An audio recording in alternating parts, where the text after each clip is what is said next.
Live from the new epicenter of East Coast sports betting, from the Ocean Resort Casino and the William Hill Sportsbook in Atlantic City, New Jersey, it's Betting Across America, your new go-to destination for everything sports betting. It's VSiN Coast to Coast. Here are your hosts, Michael Lombardi and Jonathan Von Tobel. What is up, America? 45 minutes east of the city of brotherly love, but it might as well be smack dab in the middle of Philadelphia because the Eagles are playing right now, taking on the Jacksonville Jaguars in London. Every 4-yard gain, these people go crazy down there in the book. It's incredible. It's so good. This is the best part about this whole where we are. It's the vibe. It's the feel. You know, football's going on. Carson Wentz just throws an interception. Had a nice little drive going. Throws an interception. I'll tell you what, if I'm an Eagle fan, I'm worried. Carson Wentz's uniform's filthy dirty already, and we're not even done the first quarter. He's getting hit way too much. Yeah, he does not shy away from contact whatsoever when you watch him play out there. This is Betting Across America. I'm Jonathan Von Tobel, and you know Michael Lombardi, former NFL executive, author, soon-to-be best friends, I called him yesterday. And I have to tell you this, if you're listening, if you're watching on Fubo TV, and if you're tuning in on the VSiN app, we got a special show on tap for you today. In the third hour, the Godfather himself, Brenton Musburger, is going to join us. He's in Oakland. You know, they got a little bit of a game here, trying to fight for some relevancy against the Indianapolis Colts.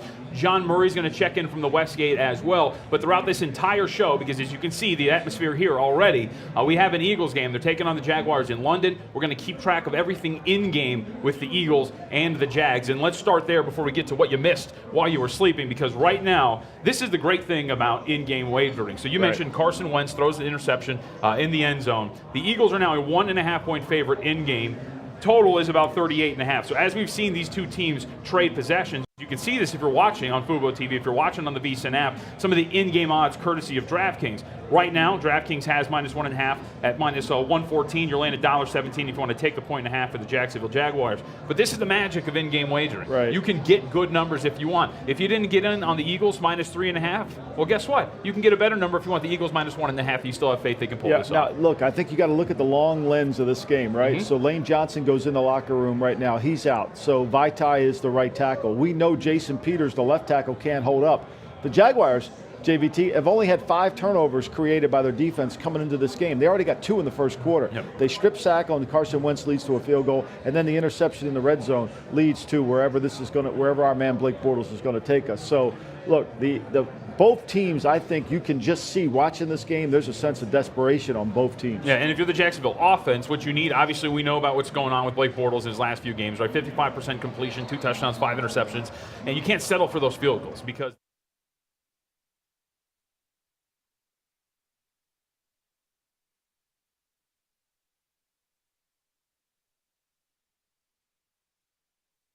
pick his spots with Blake Bortles. This is a playoff game for Jacksonville, the way he's coaching it. He doesn't want Blake Bortles to beat him. The number one guy that could beat the Jaguars today is going to be Blake Bortles, and they're going to protect him in terms of making mistakes with the football, and I think that's what they're trying to do, and that's why they're going to have a conservative game plan, and they got to just make sure their defense can hold up the whole time, because this is what worries me here, and this is why I like the Eagles going in, is I think the Jaguars' offensive line, especially as we are now, here we are, 3rd and 9, tough situation, the Blake man. I know Nathan Hackett here is going to call something conservative because that offensive line is going to have a hard time blocking that Eagle front. Even though the Eagle front isn't what it was last year, it's still going to give them problems over on the Jacksonville side. Yep, completely agreeing, which is why the run game overall has really struggled for Jacksonville, which is why they're in a tough spot, right? You can't trust your quarterback. And I remember, I think it was 2 years ago, don't remember the opponent, but there was a game in which the Jacksonville Jaguars didn't call a single pass in the 4th quarter. Like, that's the trust level Marone has in Bortles sometimes. And if you can't pull it off, as he's taken down. See, they can't block him. I mean, you know, they run around the corner, the backup left tackle, they lose their left tackle early in the season. Now they have a backup left tackle. Walker's in there now. So, you know, both fronts are going to determine this game. I think the longer this game goes, Wentz is the better player. That's why I like the Eagles going in. So, for me, you know, you can't, and that's why I call Bortles the great equalizer. Yep. You can't continually work around a quarterback who can't play. Yep. You can't do it. And so that's what Jacksonville tries to do. 2 runs and a pass. That ain't going to work. And right now, in-game line has the Eagles as a 2.5-point favorite after that sack. They're going to get the ball back here. They're going to get it in good field position. Exactly. And that's why you see the volatility of these lines sometimes. Right. And I think the other thing that fans, as we're going through this, the Eagles defense typically doesn't play much. They only play 26, 27 minutes a game. So far in this game, they're playing very little. The Eagles are going to time of possession in the first quarter is probably going to 10-5. And that's the way they want to play. And that's the best way the Eagles win games during it. And that's why I think the way this game has started out, if I'm watching the flow of this game, I'm thinking the Eagles have a way. Yeah, this is, even though they've turned it over twice, this sets up for the Eagles. So while we're at a little bit of a break here, let's get into this because, of course, it was a late night, I'm sure, for a lot of you on Saturday. And let's check in on a couple things that maybe you missed while you were taking a snooze, catching some Z's, and getting ready for the NFL action this Sunday. We'll start with these Jacksonville Jaguars. Granted, it hasn't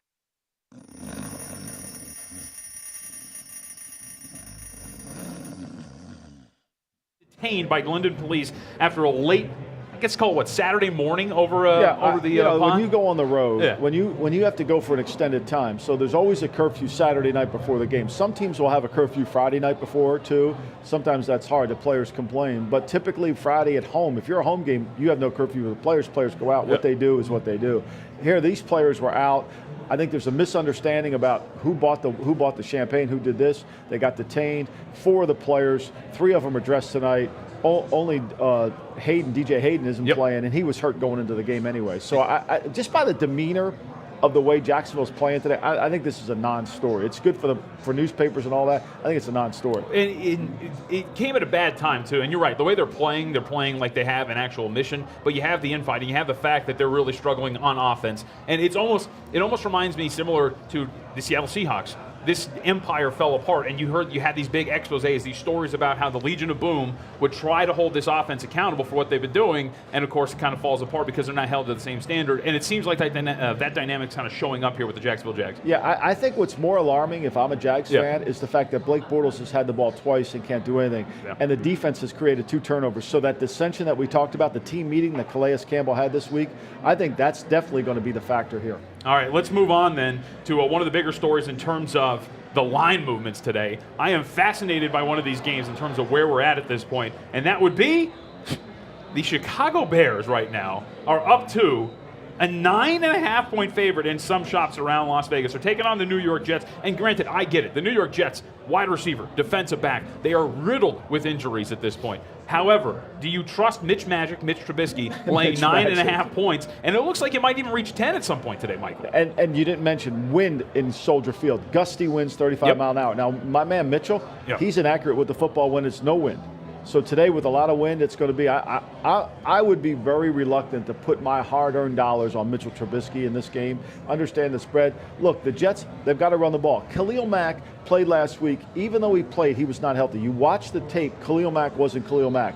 He was getting blocked. His hamstring was a problem. Whether he dresses today, we're probably learning another hour and a half whether he dresses. But he's still not going to be 100%. And obviously the Jets are going to have to manage their game plan around him. But this game's going to come down to control of the passing game into the win. I think that's going to be a factor. And that's why this line, to me, I don't understand why it's going that direction. Yeah, and Mack, by the way, is going to go through pregame workouts. They'll make a decision there. He has a game-time decision. But you talk about the health of Khalil Mack, just 1 sack since September 30th. And so you've kind of seen that. I mean, he was a MVP candidate in the first 3 weeks. Right. And then now he's really fallen. And this defense has fallen off. 69 points in the last 2 weeks, too. Well, and I think that's had a little bit. Every defense in the NFL is about rush. It's not about coverage. And Prince Akamara, all their secondary players, Kyle Fuller, they're not exactly going to just shut down people. Their secondary is their weak link of the team. And so they've got to be able to generate pass rush to create that. That's what Vic Fangio does. It's not a complex scheme. Vic Fangio is going to play his cover one. He's going to do his things. But they're not going to be able to just shut people down with their coverage. All right, and another injury, of course, that we should keep our eye on for the Chicago Bears, Allen Robinson, not expected to play here for Chicago, so that's just one less weapon here for Mitchell Trubisky. Maybe we'll see Kevin White. I mean, he's had 1 catch, 2 catches this year. At some point, the first pick overall, the first pick of the Bears, I think he was, 7th overall in the draft. I mean, I don't think Kevin White's a naturally gifted receiver. I think he's a track guy, try to play receiver. But this gives him an opportunity to take advantage of a Jets secondary that's signing guys as of last night to help him play help him play. So let me ask you about. We'll focus on the Jets here because we can talk about the injuries all we want. When going through the numbers last night, I was fascinated to find out Sam Darnold. When you look at the juxtaposition as opposed to how he performs in wins and losses, it is night and day. In wins, they average well over 30 points per game. He completes at a 60% clip, 7 touchdowns to 3 interceptions. In losses, he's hovering around 50%, and it's 3 touchdowns to 7 interceptions. What's the difference in these different situations in wins and losses? A lot of it is first down. A lot of it is their first down. I mean, game, when they can get some kind of running game going, when they can run the football like they did against the Colts, when they can run the football like they did against Detroit, they're a much better team, takes the pressure off. And when he can have success on first down, that's the ultimate thing. People talk about running game for a rookie quarterback. No. It's first down success. That's what's going to be. Watching this game here, the Eagles have been unstoppable on third down. Every third down so far this year, in this game, they've converted, JVT. Mm-hmm. I mean, and he still continues to get hit every play. Yeah, it reminds you of like when Andrew Luck, and it's still somewhat like that, when Andrew Luck started his career, he would pull the ball down and run. He wasn't a slide guy. He would sit there and take contact every time, and then, of course, it leads to ruptured spleen, fractured everything that he had to deal with. And now you're seeing here Carson Wentz, like you mentioned, he's already looks like he's been dragged through the mud, and we're already, 2 minutes into the second quarter. This offensive line is nowhere near as good as it was last year. It wasn't even that great last year. And it shows up on, look, Nelson Aguilar is way down in his numbers. Zach Ertz is down a yard in his numbers. They don't have Torrey Smith. They missed on Mike Wallace. He's not playing. To me, they don't have an explosive player. There's a rumor out today about DeSean Jackson being available, and perhaps the Eagles will make a move. They need an explosive outside receiver. They don't have one, and that's the problem. What the Eagles have done here so far, they made the one big play with Aguilar in the game, but everything's 3 yards in a cloud of dust. They're trying to, and it puts a ton of pressure on the quarterback for him to make plays. There's a drop interception right there. Yep. That's his third. That would have been his second turnover. interception, third turnover. That's a drop right there. Right now, 7 of 11, 95 yards and interception. That's Carson Wentz, and he should be 7 11, 95 yards and 2 interceptions, but a dropped interception by the Jaguars secondary. A couple of the other injuries, and of course, we're going to keep our eye on everything going on in the National Football League. But Von Miller, right, outside linebacker for the Denver Broncos, who had a huge part in the cover for the Denver Broncos on Monday night a couple weeks back against Kansas City Chiefs. He is questionable to play. There's actually a couple guys along that front seven for the Denver Broncos that have some question marks injury-wise, so that's going to be another game we have to keep an eye on. They're going to be huge in that one. I mean, Von Miller was big. Look, when you go back and watch the Kansas City-Denver game again and study it, I mean, Tyreek Hill averaged under 10 yards a catch in that game. And so he wasn't the same player. Kelsey wasn't the same player. Denver did a really good job. Mahomes' average in that game was under 7 yards per attempt. Yep. So the Denver defense brought their game. The Denver offense, did not. Case Keenum misses the deep throw against cover 2, which would have won the game for him. I mean, they were right there. I don't know if they can duplicate that in Kansas City with the crowd noise. That's always a different issue. But Kansas City can't help. They don't play great run defense. They don't play run defense. And they're not able to, but what they can do is get off the field on third down. The longer you watch this game today, and I hate to keep coming back to this. Yeah, of course. But to me, the Eagles, this is a classic example of the Eagles being in control of the game, but don't have the lead. Yeah. This is exactly what fans have. And so when you're betting, as you're in-game betting, this is the difference between control and leads. And so you always want to be on the side of control. Yep. And the Eagles have control in the game. And it showed in the in-game line, too. On that first drive when they were driving downfield, the Eagles were a 7-point favorite in-game. Going back to the magic of in-game wagering is that then you can go ahead, snag 7 points with Jacksonville, and then you can come back and lay that 1.5 that you saw with the Philadelphia Eagles. So we'll keep track, of course, of all of this as we see more injuries starting to kind of pile up here on both sides. We'll have everything in terms of this number as it progresses throughout Eagles and Jags. We have the crowd behind us, too. They're fired up and ready to go. It's so good here. It is fantastic. And we're here for 3 hours, by the way. We're leading you all the way up to kickoff of the early games. I was going to go morning games, but no. It is the early games here on the East Coast as the Eagles now in the red zone. We'll take our first break. We'll come back. We'll have more on the injury reports throughout the National Football League. Take a look at the top games. We have weather reports as well. Stick around. Betting Across America here with you until kickoff of the NFL schedule. It's Betting Across America, your new weekend guide to everything sports betting. It's VSiN, coast to coast. You can listen to us on SiriusXM Channel 204. Watch us online at VSiN.com and at Fubo TV.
Welcome back to Betting Across America, live from the Ocean Resort Casino in Atlantic City.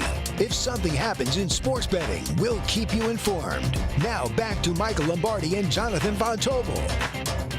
In the suite overlooking the William Hill Sportsbook that is packed with Philadelphia Eagles fans cheering their team on, but they can't be happy, Michael Lombardi, about that last possession. The 4-point play, as you call it, right? Yeah, Third and goal. That's a classic example of why the Eagles, Super Bowl champs last year, to the Eagles really struggling this season. Last year, they were 51% on red zone third downs, 51.4%. They were second in the National Football League. This year, they're 21.4%, 30th in the National Football League. That disparity is really the difference. Every third down we've seen so far, JVT, they've converted. Yep. Every third down they've converted so far in the drive. All right, they've turned the ball over twice, but they've converted all the other third downs. The one third down they've got to convert on, they don't get it. And of course, Wentz comes over to the sideline. Look, I'm telling you, what's that Tide commercial? Like Wentz's jersey, he might need a new uniform by the second half. I mean, the guy's getting beat up. I mean, the guy is getting hit a ton, sacked already again. Well, coming into this game, the Eagles, in the last 6 games away from Lincoln Financial, they had hit the over in all 6. So they had been high-scoring affairs when they hit the road. However, it looks like it's trending a little bit here towards the under. We now have an adjusted total in-game of 34.5. And by the way, all of these trends you can find in Point Spread Weekly, which you can check out, VSiN.com/subscribe. I mean, is where if you you're want not to go. getting that, if you're serious about the NFL and you're not getting that book, you're crazy. You're just letting it get away from you. And you can see that if you're watching the broadcast, whether it's VSiN.com, the VSiN app, Fubo TV, or if you're listening on SiriusXM 204, you can check out everything we have. And by the way, it's not just football, okay? It's the National Football League, short because it's Sunday, but it's college football, which you could have used yesterday, the NBA, which you can use all week. And right now, if you subscribe to Point Spread Breeders' Cup Weekly, going to be in there this week everything is going to be in there. And if you subscribe to Point Spread Weekly, you get a special introductory mid-season price of $99. So you can check it out at VSiN.com/subscribe. And a little birdie tells me, too, it also includes our digital stuff. Like, you can watch the show and everything, too. There you so go. You can check that out. All right, let's get back to some of the games and everything. And I teased a little bit towards the injury report, so we can take a look at some of the big names that we're looking at in terms of maybe who's going to play and who's not. We'll start with the Washington Redskins. Yeah, a lot of injuries here. A lot of injuries in this game. But it looks like the positive is that they're going to get Chris Thompson back, which is going to help because their run game, their offense overall is somewhat – it just doesn't impress you, right? It's middle of the pack in DVOA. It's middle of the pack in yards per play. So Alex Smith really is taking care of the football. 3 touchdowns, no interceptions in his last 2 games. But they need more out of that running game. Yeah. Thompson's going to help them. Alex Smith has reverted back to the Alex Smith without Andy Reid. Okay, his yards per attempt, his completion percentage, his interception, all those numbers are Alex Smith. That last year was the aberration. This year is the true Alex Smith. You know, and that's what they're getting. He's protecting the football. I think for the Redskins, this is a challenge. You know, for them, they can, if they don't turn the ball over and give the Giants these opportunities, they can win this game because I think really the Giants are going to have a hard time blocking this Redskin front. That's the game. The Giants' offensive line, can they do it? And I think this underlying factor in this game, too, is the Giants trade Snack Harrison this week to Detroit. Are they going to trade Janoris Jenkins before Tuesday, their starting corner? Look, one thing I know for sure, if Jenkins doesn't play, which would be remarkable that they wouldn't play him, which I think they will, but their corner situation in New York is horrendous. You getting 3 receivers against the Giants? I mean, B.W. Webb can't play. I mean, I'm just telling you, B.W. Webb, just go after him. Like, where's B.W. Webb? Let's find him, and we're going after him every single play. Like, if I'm the Redskins, I find 2 or 3 matchups, and you can have them anywhere you want. Who's going to cover Vernon Davis? Nobody can cover him. So you got way too many matchups for the Giants that you can take advantage of if you just put 11, 1 back, 1 tight end out there. And I think you can really move the football. Big drive here from my man Blake Bortles, the great equalizer. The great equalizer. Yeah, what my man. Who loves playing in London, by the way. 3-0 in London. Yes. In-game number for you, Eagles are a 3.5-point favorite now. Which was what it started at, right? Yep, so now we've kind of recalibrated number. It back. And the best part is if you want to get in again on 3.5, you're laying 110. So it's back to that normal price. This is a critical drive. Yeah. I know it's in the second quarter, but the Eagles have had the ball for most of the game. The defense of Jacksonville's got to rest a little bit. Play action pass. These are what we call drive starters. And this is, I mean, my man Blake's going to take off and run no matter what. I'm telling you, you might as well put like list them as a run. They're running this single wing with my man Blake. You see right here, by the way, if you're watching the broadcast, that the Eagles are a 4-point favorite in game over at DraftKings, which is what we're watching. And one of the cool innovations that DraftKings does have, the listed home team, their drive coming up here, as you see if you're watching the broadcast, that would be the Jaguars. Ball to be punted, -230. Defensive touchdown, +575. You can actually bet on how these drives are going to end up over at DraftKings. Pretty good innovation. I mean, I'm going to bet the punt every time with the great man. The great Blake? The great equalizer. We got 3rd and 2. This is the worst place the great equalizer could be in. because the Eagles are going to play they're going to play their wide nines. You can't get outside of them, so they're going to take away all his boots. And so typically what Jacksonville likes to do in this situation is run crossers. That's the one thing Blake can throw is crossers. They're going to run some kind of pick play to run the crossers to see if the great Blake can get open. But here's what Blake's doing today. Blake's looking at one guy. If he ain't open, he's taking off because he doesn't want to get benched. And by the way, too, so your total right now is 33.5. If you like getting in, if you think this is going to be maybe an over type of game, I would wait, because if you think they're going to punt on this drive, the total's going to drop one more time. Crosser. There's a crosser right there, and so for a first down. Yeah, I mean, that's who they are. Yep. I mean, they're very predictable offensively. Although the great Dan Henning used to be the head coach of the Atlanta Falcons and the San Diego Chargers once said to me, if you don't have any tendencies on offense, you ain't any good. And that's true. Yep. But typically you can't run the ball outside on the Eagles. They rush 4, they play man, they switch it off. This is who they are, and you can predict what they're going to be in, and if you've got the right thing to handle, you can make some plays on it. And that's why, again, you have to pay attention to these games. So like I mentioned, right, with that first down, the total goes from 33.5 to 34.5, so it jumps a point because now, of course, you have a fresh set of downs, and you can actually make some headway here. As in another first down, you're going to see this total creep up one more time.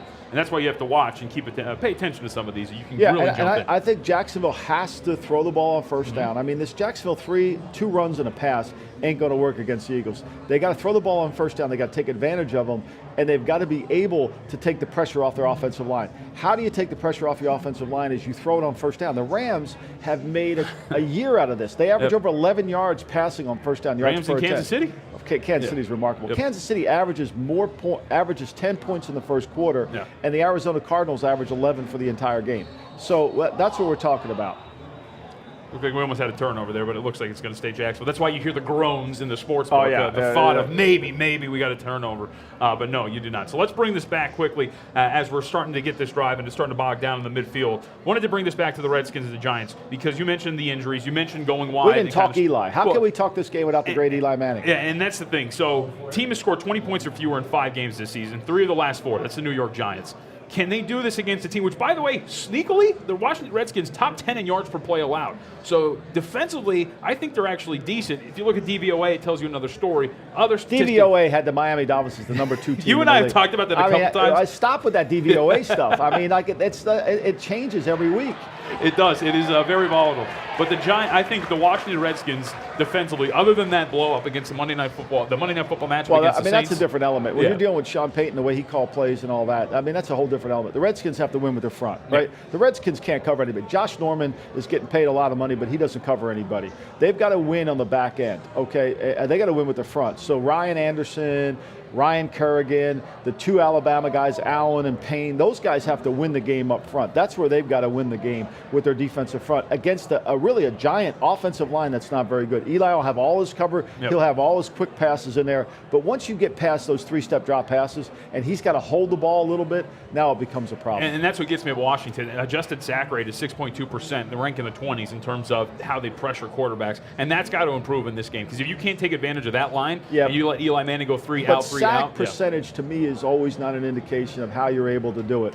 You know, I mean, you've got to, here's the thing, when you're playing Eli Manning, 2 things you have to play. The underthrown ball, because it's going to be windy in the Meadowlands. He's not going to drive the ball down the field. You got to play the underline ball. Pass interference call today is watch out for those. If the Redskins aren't prepared for the underthrow ball, they're going to get a couple pass interference penalties. Could decide the game. Could decide the game right there. And then the other thing is you got to get into the paint against Eli. You have to pressure your 2 tackles and push them inside. And that's where the Redskins are strong. Allen and Payne can push the pocket. Whether they get sacks or not, that's irrelevant. If they push the pocket and Eli feels color in his pocket, he's getting rid of the ball and he's throwing the check down. So a 3rd and 22 for the Jacksonville Jaguars. Looks like it's snuffed out. So it's going to be about a 4th and 6. They try a field goal here. Here's an interesting call from Marone. Do they try the long field goal? Remember, missed field goals are turnovers. So if you're playing this game and you're watching this game, okay, I'm flowing the game. Look, we've never had control of this game. So if we miss this field goal, we've turned the ball over. It doesn't count in the stats because we don't do that. You know, we're not allowed to do that in stats. If Lambeau misses this field goal, the Eagles get a turnover and they're in control of the game, they go down and score. That would be that would be something I would think that most bettors would bet. This is a tough field goal to make here. Yeah, it is. And the first field goal attempt was 50 yards. Yeah. And now you're sitting here with a 57-yard attempt. And while it looks somewhat straight, it looks like it's actually going to die a little bit. And it's going to be good. So you have a 6-3 lead. That's a huge one. I mean, that's one of those where do you go for it on 4th and 7 or do you kick that field goal? For me, with the great equalizer, you got to kick the field goal, right? It depends on what your personnel. If it's 4th and 7 in that spot, I have LA. If I got Sean Payton and Drew Brees, or I got Tom Brady and Josh McDaniels and Belichick, I'm going for it. But that's a risky call right there. And you're seeing. Did it shift the line? Well, and that's what I was about to go. So you're seeing I guess you can call it disrespect for the great equalizer. They're up 6-3, and right now the Eagles are still a 1.5 point favorite. Because I think I don't know who does this for William Hill or all these. But they're watching the same game we're watching. The Eagles are in control of this game, and the longer the game goes, the more the Eagles are going to take advantage of it. And not only are they going to gain control, they're going to gain the lead, and they're going to keep putting pressure on. The Eagles, for me, if I'm Doug Peterson now, I'm saying to the team, look, we got to make this guy play from behind. No. Last year, the Eagles played most of the season. They only had 140 passes in the entire season when they played behind. This year, they can't get the lead. This year, they can't play from in front because their offense is struggling so much. And that's got to be a key. Get Bortles to have to play in the game. How do you get Bortles to play in the game? Make him throw it every time. Yep. How do you get him to make it throw it every time? Play from behind.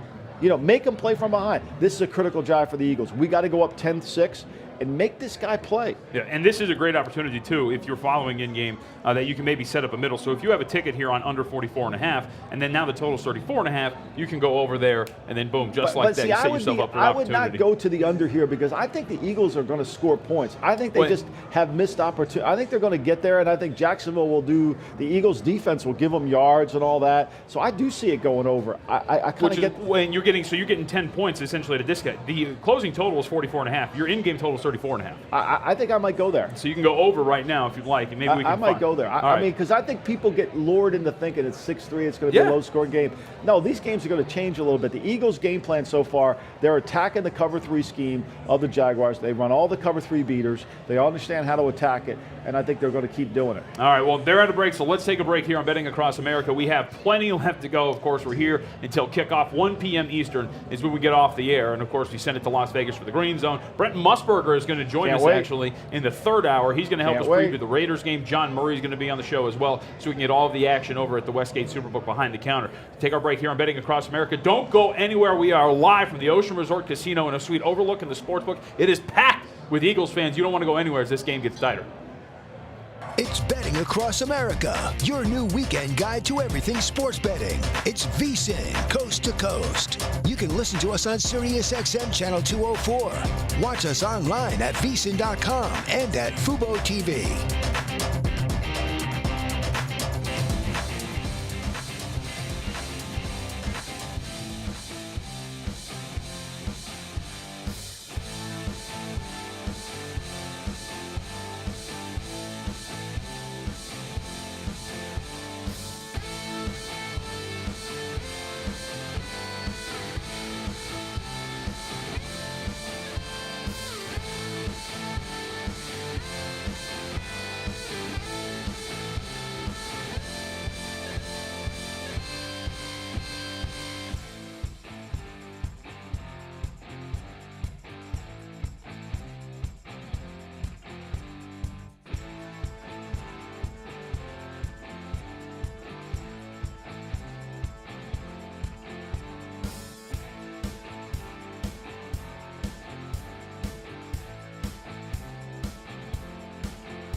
Welcome back to Betting Across America, live from the Ocean Resort Casino in Atlantic City. If something happens in sports betting, we'll keep you informed. Now back to Michael Lombardi and Jonathan Von Tobel. VSiN's new home on the East Coast, the Ocean Resort Casino. We're in the suite overlooking the William Hill Sportsbook. You can see the bodies are there. The jerseys are there, and the jerseys as well. A lot of Carson Wentz 11s down in the book, but a lot of Philly support. I saw Jason Witten's jersey walking in today. I sent him a picture of it. I did. Really? I saw Jason Witten's jersey when I came in there. I'm like, so I texted him the picture of it. It was kind of neat, let him know. Hey, here's one of those, JVT. Yeah. So Eagles have the ball. It's third down, 2 minutes to go. Eagles have yet to score at the end of the first half. In the scoring differential, they're one of the worst teams in the league in terms of scoring at the end of the half. So it's going to be fascinating to see. Huge third down. Now we know they've converted all the third downs in the field. They got to the red zone, they couldn't convert. It's a big third down because now all of a sudden they get a chance. If they punt it back, the end of halves, to me, are the most important part of football. And if you don't manage those situations correctly, the Eagles ran it twice there. Okay, they threw control passes more than ran. They ran one time with a control pass. So they got that clock from 2:40 down to 2 minutes. Now it's a third down play. They're going to try to convert this, obviously. And then they're going to get into their 2 minute offense as they move forward. But if they don't, if they throw it incomplete, that really shifts the balance to Jacksonville. They made a 57-yarder. Now they got an opportunity to maybe put more points on the board. Yeah, and that's why right now in some places around Las Vegas and other shops, you're seeing this line at least is off the board for this point because this is a huge play, pivotal right now. I think these are things that decide the game. And when you're not, look, people say the Patriots defense stinks. Okay, yeah, they do stink. They're not very good. But you know where they're great? Great at scoring at the end of the half. They're one of the best 2 minute defenses in football. Even though they don't get any pressure, they understand how to play. What people don't understand is there's certain things that teams do in 2 minutes. Okay, there's a trend of 2 minutes. Using your term, I borrow that from you. The trend in 2 minutes. And people can play. If you really coach and emphasize 2 minute defense or 2 minute offense, you go a long way. This is a critical call here, and it's a critical call for the Jacksonville Jaguars defensive coordinator, Todd Watt. That guy has to make a great call here to get his team off the field. People are going to be looking at, okay, they're going to do this, do that. Here's the right call. Make them think we're playing cover 3, play cover 1, lock it down.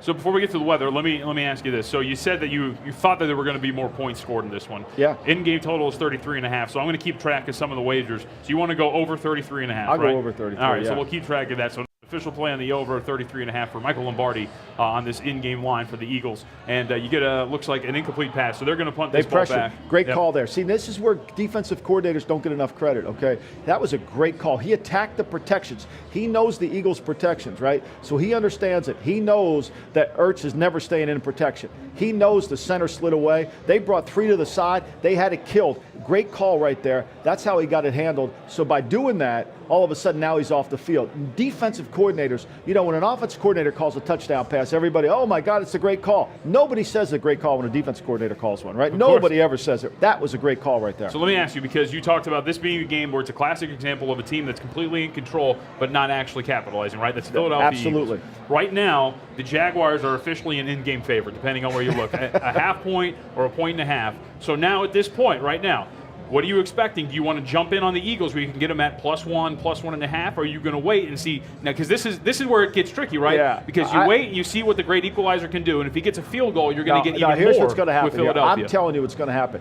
Doug Marrone knows the biggest problem he has on his team is the Blake man. Yeah. So he's going to come out and say, "I'll take this 6-3 lead in the halftime, and if I get it 9-3, great." I think he comes out and tries to milk the clock. I don't think he gets aggressive until he gets 1 first down. Okay. Plenty of time left in the half. So I think if he's smart, if Doug Marrone's really smart and he's playing game management in this game, he runs the ball here to get the clock. Peterson can't call timeout. Peterson doesn't want to give any timeout. Let that clock go all the way down. People think the clock's your opponent in this situation. No. You got way more time.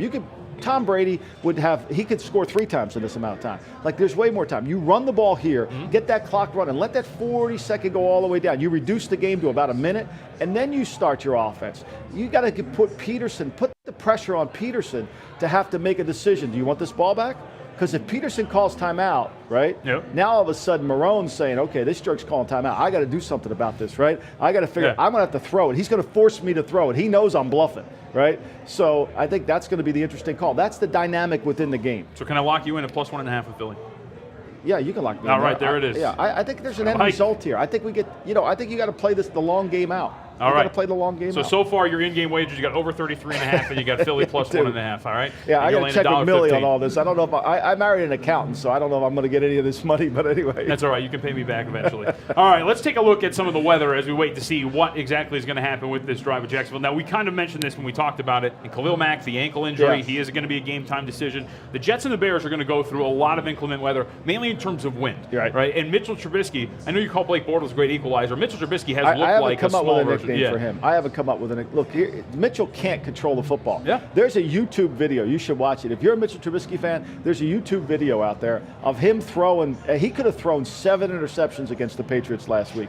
And then there's another video. He of him. 2 goal line or I know. red zone And then there's picks another one of him trying to throw like guys wide open for touchdowns that he missed. I mean, it's just here's the problem. He doesn't have control of the football. If you can't control the football at quarterback position, you can't play because there's going to be 3 plays in every single game.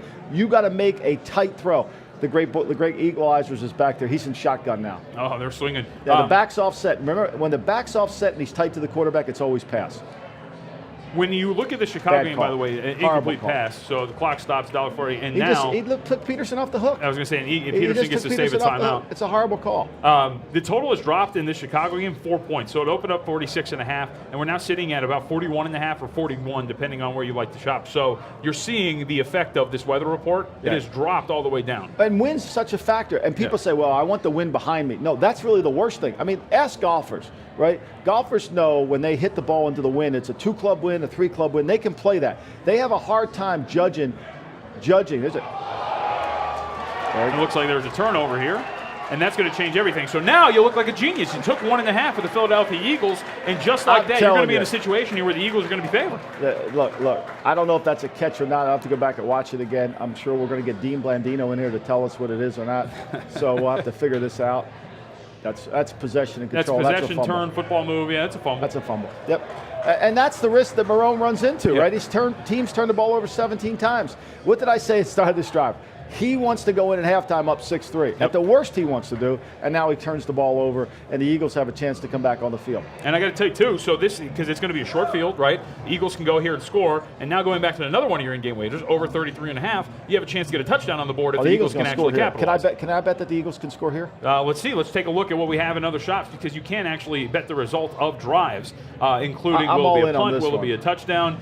We do have an opening number here from DraftKings right now, by the way. You have the Eagles as a 3-point favorite. Your total, again, has spiked up to 35.5. So right now you're on the better side of 2 numbers, right? You took Eagles plus 1.5, and you're over 33.5. So good for you. Thank you. And I appreciate in other that. spots, like I said, you can usually bet on the outcome. And here you go. You have alternate point spreads as well. As they continue Let's to pop go back up. to the great Mitchell Trubisky, okay? Let's talk about him today in the win. How's he going to handle this football? The Jets do a great job. What people don't realize about the Jets, Todd Bowles, head coach, and their defensive coordinator, they do a great job of knowing the opponent's offense really well. They play plays better than anybody in the National Football League. They understand it. They know tendencies really well. And Chicago's offense has huge tendencies in it. You can predict their plays really easily once you study them.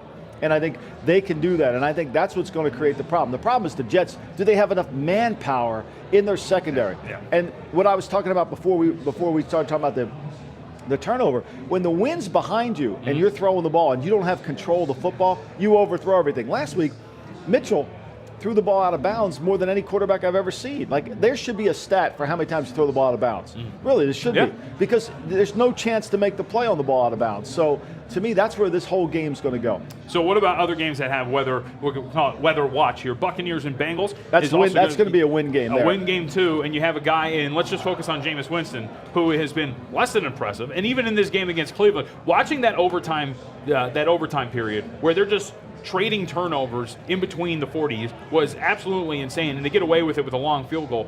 Jameis Winston is not a guy at this point that you want to trust. And the Bengals... You want to trust Dirk Cotter? Well, see, that's the thing. Yeah, you don't want to trust him. Dirk Cotter? And this number's dropped. This number's dropped. The Bucs have actually gotten a lot of support. The Bengals opened up as a 6-point favorite. Well, I mean, look, Winston's 8-16 on the road. He's thrown 41 touchdowns, 25 picks. 10 of those 24 games he didn't throw an interception, and they're 5-5 when he doesn't throw an interception. I think the other key component here is this. Is McCoy's not going to play today. Yep. Okay, Vinny Curry's not going to play. Cincinnati can move the football on anybody. They tried to play a lot of cover one last week against against the Browns because you can play cover one against the Browns. You can do that against the Browns. The Browns don't have great receivers, so you can play cover one. You ain't playing cover one against the Bengals. They got Tyler Boyd who can win against cover one. They got A.J. Green who could definitely win against cover one. And so they've got some matchups that you can create that can do some things. Huge drive here for the Eagles. Yeah, Eagles, by the way, it is officially ruled the turnover, so the Eagles have the ball at about the Jacksonville 45-yard line. And, you know, the Cincinnati Bengals aren't exactly the picture of health. They're missing their top 2 linebackers. Burfict is not going to be on the field. Vigil isn't going to be on the field either. So up the middle, they might be a little soft. How much time's left in this game? $1.23. Okay, so if he would have run the ball on first down and he would have taken the play clock all the way down, he'd have a lot less time to defend. See, that's the point nobody wants to talk about. That's the point why you got to start drives in 2 minutes. When you watch New England, every time they get the ball with 2 minutes to go or something like that, they never fear the clock. They put the clock on their side, so they run the ball or control pass to run the ball. That's why they do it. Let's go back. What were you talking about, Chicago? Well, I just when it comes to the Bengals, they're not exactly healthy either. Top two linebackers are out. Right? You saw they're the not any good. But here's the Bucs offensive line is terrible. Right? The Bucs offensive line is horrendous.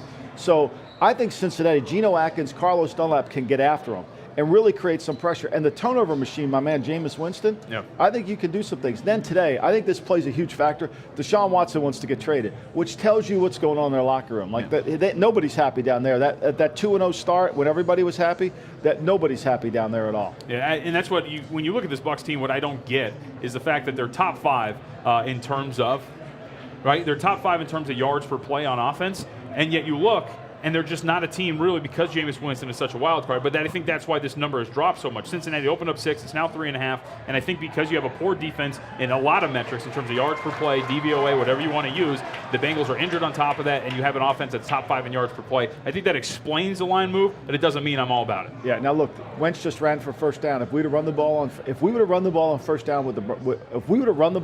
down, Jacksonville, this half could almost be over. This half could almost be over. Right now, the Eagles, as they're driving, again, they're to a 3.5-point favorite. They're about a 4-point favorite, depending on where you look. All right, go back to Bucs. 2.5. Go back to Bucs 6. To me, this is going to come down to. I think this could be a track meet a little bit. I think this could be an up-tempo game. DeSean Jackson, like I said earlier, he's unhappy. He wants to get traded. Okay, does he get traded? I think the Eagles probably going to want to be in play on DeSean Jackson. There's no doubt. Do they give him away? I think that's going to be the question mark. I think if the Bucs lose this game today, I think the Bucs are knowing the Glazer family. Look, the Glazer family have 2 coaches on their Wall of Fame, Tony Dungy and John Gruden. They fired both of them, so they're not opposed to making changes.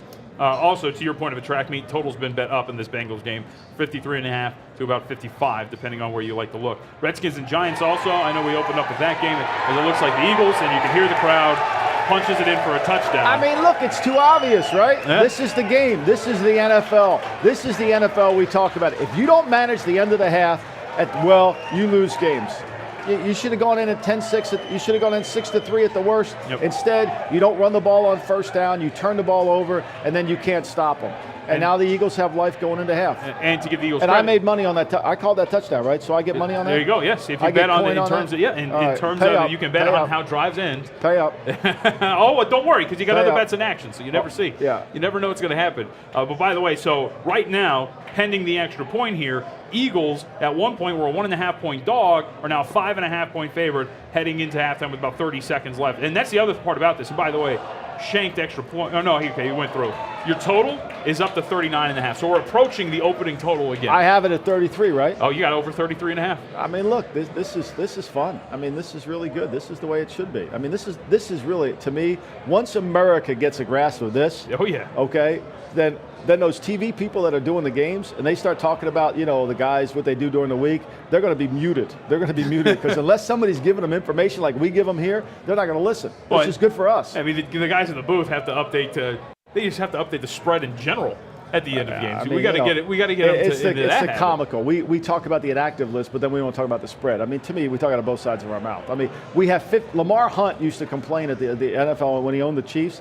Why are we paying 53 players? We only dress 46. Like, I'm paying them. Can't I dress them all? Yep. Seriously. And the last one, as we see what's going to happen with Jacksonville, 29 seconds left to go. Well, Jacksonville's kneeling on it. Yeah.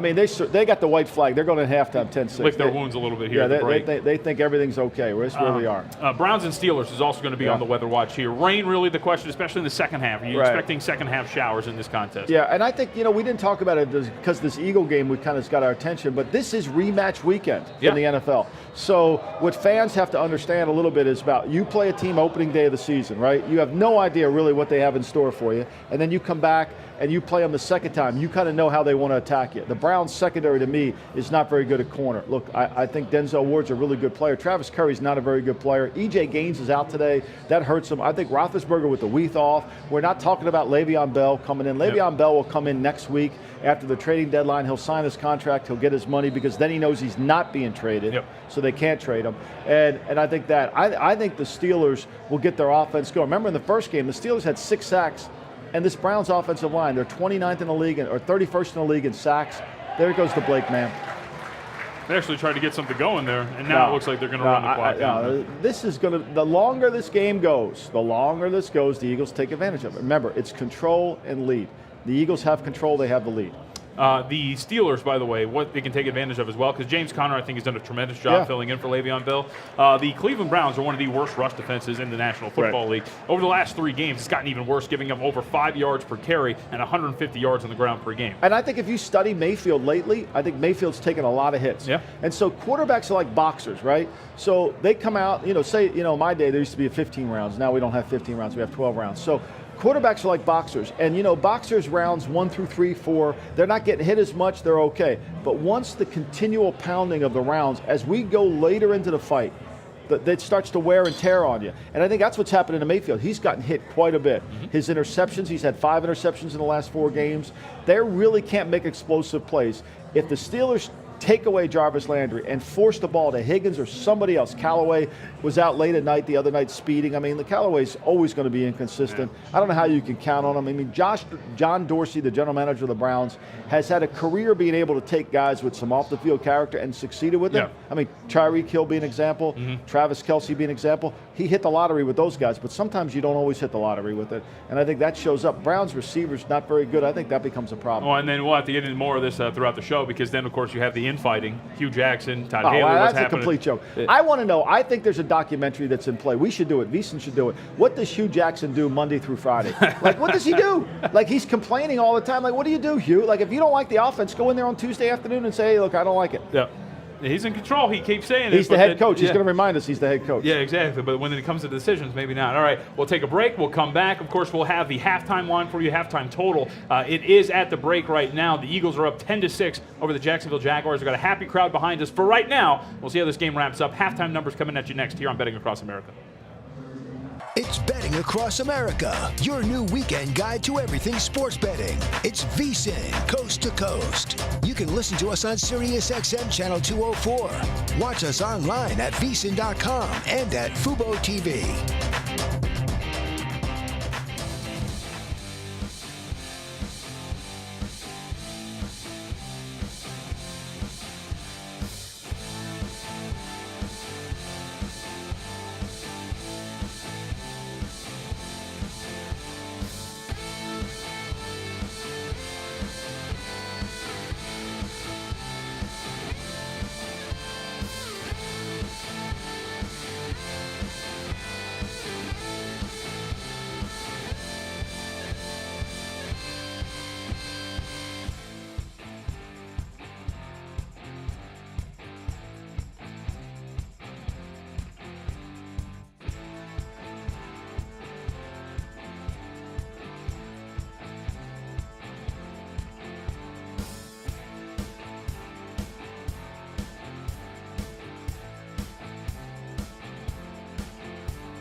Welcome back to Betting Across America, live from the Ocean Resort Casino in Atlantic City. If something happens in sports betting, we'll keep you informed. Now back to Michael Lombardi and Jonathan Von Tobel. Live from a suite overlooking the William Hill Sportsbook at the Ocean Resort Casino. A happy crowd beneath us as the Eagles are up 10-6 at the break over the Jacksonville Jaguars. I do have a halftime line for you before we get to one of our bigger games later this evening. The Eagles are a half-point favorite in the second half. And if you look at the total, it's currently sitting at about 21.5 points. You got 16 points now. I'm all over the half-point favorite there. Now, let me ask you this. Since you're from Vegas, have you seen Goodfellas? Have you watched Goodfellas? You know, it's funny. I actually watched it last weekend right before I came out on the trip. There's a scene in there where De Niro says drinks are on the house. Yeah. So if the Eagles win, are drinks on the house? That's what I want to know. Usually you get a drink ticket every time you place a bet of, I think, $20 or more, but it depends on what the book you're at. So usually drinks are on the house if you could bet on it. Okay, drinks are on the house. So let me tell you. So you say you're all about the half point, but here's where it gets tricky, right? So right now, explain the math to me because I'm not good at math. Right now the Eagles are up by 4 points, right? They closed as a 3.5-point favorite. If you lay this half point, that means you need the Eagles to win by 5 points. Oh, okay. Right? I'm not doing that. So you're missing out on the opening number. So the opening number is 3.5. You're good where you're at. You got the Eagles plus 1.5. Yeah, but I already had and plus I wrote a column on Monday. I had the Eagles. I would have taken the Eagles and given the 3 anyway. Yeah. So I like that number. To me, I would. Yeah. So you're sitting good right now. Because I think the great equalizer is the backdoor cover of all time. I think he'll just. That's when he comes. That's when Blake becomes really good. It's like Eli. Yeah. Eli's the great backdoor cover too. When the game's over, on Monday. Yeah, I mean, just come right back down the field. You know, when there's no pressure, I can play. It was 2 years ago where Bortles was, and what we can tie in fantasy, right? There was 2 years ago where Bortles was like the top fantasy quarterback, right, in fantasy football. But it was because they were behind so much, right, and they just slung it against prevent defense the whole time. Yeah, he was building up yards and touchdowns for no reason like whatsoever. Mitchell last week. People say, what a great game Mitchell Trubisky had. Really, at the end of the half, he threw like 50 yards that meant nothing. Yep. He's got the jump ball. The only reason that jump ball got completed, nobody mentioned this, the reason the jump ball got completed is because Gronk, who's typically the guy who's batting the ball down, didn't make the trip. So Josh Gordon had to come in there to do it because he's tall. So, I mean, that all those things, you got to break down the yards. Yes, you do. All right, let's take a look at one of the games with the bigger spreads later today. And you talk about rematch central. This is a rematch from a couple weeks ago. Broncos-Chiefs. And the Chiefs still perfect against the number. Kansas City has been fantastic. You see it if you're watching the broadcast on Fubo TV or on the VSiN app. 7-0 against the number, 6-1 straight up. Over has gone over 4 times, but they're a 9.5-point favorite against the Denver Broncos. Now, bettors alike, and usually sharp bettors, they will jump at taking 10 points in an NFL game regardless, double digits, because in the NFL it is hard to cover 9.5, it's hard to cover 10. So if you can get 10 with the Broncos, it's going to be a popular play, the public underdog, if you will, too. Yeah, no doubt. But here's, when you go back and watch the game the first time, and you really study the game, the Broncos, they had 385 yards in just 25 minutes of play. Okay, but they were just horrible on third down. The Chiefs' defense, this is where the Chiefs gain an advantage. They're really good on third down. And I think when you really look at the numbers again, okay, what they were able to do, and I think this is really going to play. I would not make this bet until I knew exactly whether Von Miller was going to play. Yep. I think this is critical, okay? What really happened was in the first game, they couldn't get the ball. All the numbers were back to normal. I mean, Kelsey didn't have a big number. Tyreek Hill was under 10 yards a catch last time they played. So those numbers shrunk so much. Kareem Hunt's really the X factor. So I would really do that. The reason why the Broncos are so good against the Chiefs is because Bradley Chubb, their first-round pick, can now play defensive line. Mm-hmm. He doesn't have to play linebacker and drop into space. I think that's going to be critical. And also coaching. Remember that Monday night game at the end when, for some reason, between 2 touchdown drives, they went pass, gave the Chiefs the ball right back. Again, and then, of course, we see it. We just saw it here. Yep. We just saw it right here. Yep. Just got to be smart about it. Yes, you do. All right. Plenty more to go. First hour down here in Betting Across America. 2 more hours to go. We're leading you all the way up to kickoff of the early games in the National Football League slate. Don't go anywhere here on VSiN. It's Betting Across America, your new weekend guide to everything sports betting. It's VSiN, coast to coast. You can listen to us on SiriusXM Channel 204. Watch us online at VSiN.com and at Fubo TV. I'm Brent Musburger, reminding you that the football betting season is here. There is nothing like it. Are you ready to celebrate the thrill of victory and cash a ticket even on defeats? Sharpen your edge now with the help of Matt Humans, Dave Tooley, and the rest of my guys in the desert. We'll get you prepared for the football season with exclusive handicapping stories and data that you won't find anywhere else. Go to vsin.com/subscribe for the package that makes sense for you including a 1-week trial at no charge. Our new all-access subscription includes Point Spread Weekly, VSiN's digital magazine designed to make you a better handicapper and avoid the agony of defeat. You'll also get VSiN's 140-plus page college football betting guide, followed by our comprehensive pro football betting guide. Sign up now, VSiN.com/subscribe. That's VSiN.com/subscribe. Remember, cashing tickets is what it's all about.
The Supreme Court will allow states to legalize sports betting. Justices ruled 7-2. The court struck down a federal law that banned gambling on sports games in most of the country. The big headline is that this really paves the way for states across the country to legalize sports betting. This is going to be a seismic shift. We are already seeing the market react. Everything is going to happen state by state. Competition is thriving. The mecca of sports betting. There's a renaissance that's been happening. Jobs have been created. There's a lot of new technologies, in-game betting. Any stock, a publicly traded company that deals in the gaming world, they're all rising. I've learned this in the NFL. Stop looking at the stats and watch the tape. Sometimes you want to go against the money. Belichick was obsessed with trying to find a goal line defense. Pigskin pontification. He's out there just throwing. Give me the point. He's a robot. They've been covered about a 64% clip. That's what a real football team looks like. We're just seeing a revolution here. Live from the new epicenter of East Coast sports betting, from the Ocean Resort Casino and the William Hill Sportsbook in Atlantic City, New Jersey, it's Betting Across America, your new go-to destination for everything sports betting. It's VSiN Coast to Coast. Here are your hosts, Michael Lombardi and Jonathan Von Tobel. Yep, you heard it live from VSiN's new home on the East Coast, and you can see, because we're at halftime, bettors are lining up to get their tickets in. And then, of course, the second half underway right now over in London between the Jags and the Eagles. Jonathan Von Tobel, Michael Lombardi here with you for the next 2 hours, pure unadulterated football talk. Yeah. And before we get to everything else, yes, sir. 2 reminders. One, Brent Musburger is going to join us in 60 minutes from this spot. He is, of course, in Oaktown. That's He has a Raiders-Colts game to call, so he'll give us the breakdown there. Maybe give us a couple plays, see what he likes this weekend. Colts are healthy this week for the first time in a long time. Yes, they are. And, being a Colts guy, it almost pains me. I think it's the ultimate buy low spot for the Raiders, catching 3 points. Yeah. We can get off into this talking about the home field advantage. And if it goes back to Indianapolis, it's a 9-point spread, which doesn't make sense to me. But we'll have plenty of that when Musburger joins us in the next hour. The Godfather himself, John Murray's going to join us in the next hour as well. We can get the updates in terms of what bets are coming in, if any sharps have been on anything as we get closer and closer to kickoff. Yeah. What about my man there? What do you guys call him? The guy with the duffel bag. Duffel bag boy. What did he do yesterday? I forgot to ask you. Duffel bag boy took a hit yesterday He did? because he had multiple parlays tied into Purdue. Ooh, yes. Ouch. So, I'm not really gonna feel bad for a guy who might be up over $2 million over the last 3 weeks. So. Ouch. Yeah, but he took a hit tying in the Boilermakers the great equalizer just threw a 7-cut, just made a great throw and catch there. Speaking Jacksonville's of on the move here. The great equalizer, for those just tuning in, your halftime lines, because remember the Philadelphia Eagles had a 10-6 lead, I should say. At the break, the Eagles were a half-point favorite at the break with your total of the second half of 21.5. So that's where you stood in terms of the halftime line, and you said it. A nifty throw from the great equalizer, reminiscent of that Patriots game in week 2. No, that's right. He underthrew that ball there. He almost, then there. Look, I think people don't understand about the Eagles, and this was their problem last year, and this is their problem this year. They don't cover very well in the back end. Mm-hmm. They rely solely on the front 4 guys to put pressure. Now this year, they lose Derek Barnett this week to the shoulder injury. He's out for the season. They don't have Jernigan back yet. Haloti Ngata's not 100% healthy. The longer they can't rush the passer, it exposes the back end of their defense. Now, does Jacksonville have enough receivers? Moncrief just made that catch. Chark, can he make a play? He's a vertical guy from LSU.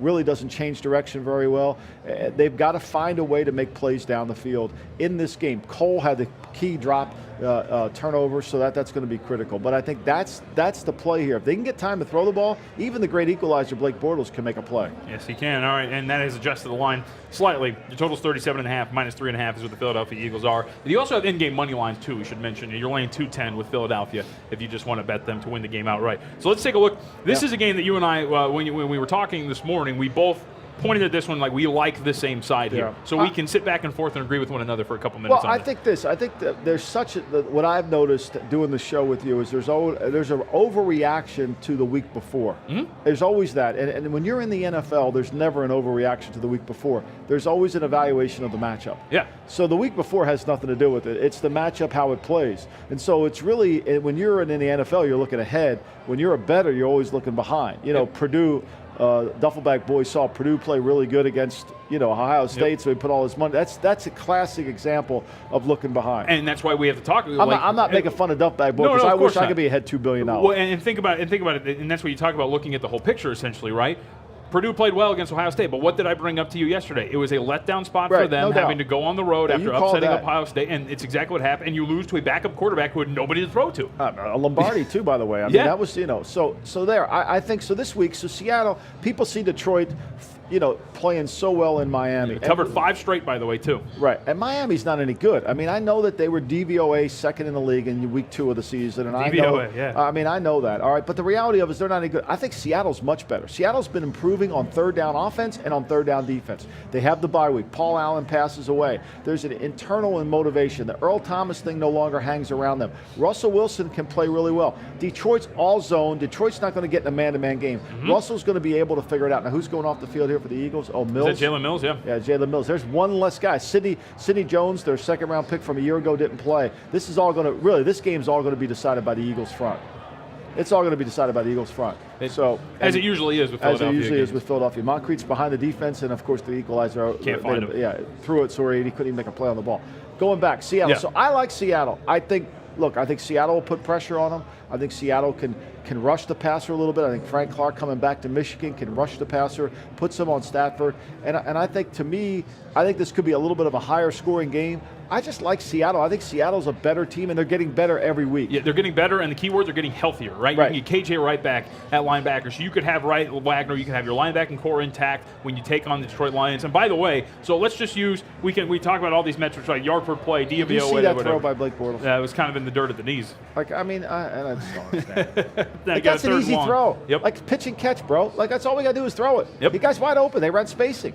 So when it comes to the Seattle Seahawks, you're getting healthier on defense. And you look at the Detroit Lions, right? Because offensively, they've piled up a lot of numbers. They've covered 5 straight that we talked about. Especially since that Jets game, they've looked a lot better, right? But if you look at all the numbers, and we'll just use DVOA, for example, the New York Jets are the DVOA. You're killing me. But the Jets are the best team. Let's go with yards per play. Let's go with points per game. The New York Jets, Michael, are the best defense that the Detroit Lions have faced up to this point. That's the best defense that they've faced on their schedule. That's remarkable. That's remarkable. I mean, that's remarkable. But look, here's what I would say this. Matthew Stafford plays actually better on the road, looking at numbers. He plays better on the road than playing at home. Okay, so that's good. They've scored 31 and 32 points the respective last 2 weeks. And I would say this, that the Lions don't create turnovers. The Lions have only 2 turnovers all week, and they're -1 in the turnover takeaway. They forced 3 in the Green Bay game and 3 in all the other ones. So they haven't been able to turn the ball over. And this is a game that I think Russell Wilson can move the ball effectively on them. And I think as the game keeps going on, I think it'll be a close game, and I think Seattle will eventually come out the head. And that's why, too, like, let's talk about Wilson for a second. You look at the last 4 games, the Seahawks have won 3 out of 4, right? They've covered 3 out of 4. Russell Wilson, over that 3-game stretch, has 8 touchdowns to 1 interception and has completed at least 62% of his passes in each of those games. And I'll give you one more. Look, he's converted 16 of 25 third downs in the last 2 weeks. When you're 16 of 25 on third down, you're playing good. That means you're keeping the ball. The defense is off the field. And this game, there'll be no surprises for him on third down. The Lions they'll know what the coverage is. He'll understand where he needs to go with the football. There'll be no pre-snap, I don't know what they're doing. I don't get it. It'll be pretty easy. The Lions play that slow game. The key to this game is going to be what Seattle's red zone package is to attack Detroit. Detroit will give you yards, but they're going to play really good come red zone time. And now, of course, you want to keep an eye health-wise on Ziggy Ansah. He is questionable to play this game. But he's been questionable all year. They haven't had him. He's the best player. He's the franchise play. Yeah, I think he got hurt in week 1. Yeah. He got hurt in week 1. So, they've been playing without him all year. Now, they make the trade for Snack Harrison, so they'll get a bigger guy inside, hopefully. But to me, this game's all about Russell Wilson. Russell Wilson in the field, Russell Wilson in the red zone. Yeah, and so that's why I like him. I like Russell Wilson here. And you get a field goal, so you can take a field goal with the Seattle Seahawks. I think this whole Paul Allen, unfortunately passing away, the sale of the team eventually, I think this unifies teams together. I think it brings them back. And let me ask you, because what I was impressed with Seattle, let's go for the first 3 weeks, right? The offense wasn't good in the first 3 weeks. The offensive line, we know about what happened. 12 sacks in the first 2 games. It was absolutely atrocious.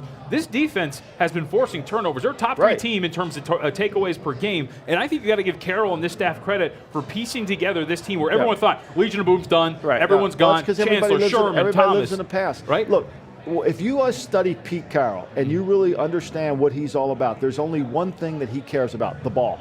And so everything he does is about taking the ball away. It's all turnover takeaways. And so what happened is, typically they do it with their front, like the Eagles do it. They do it with their pass rush.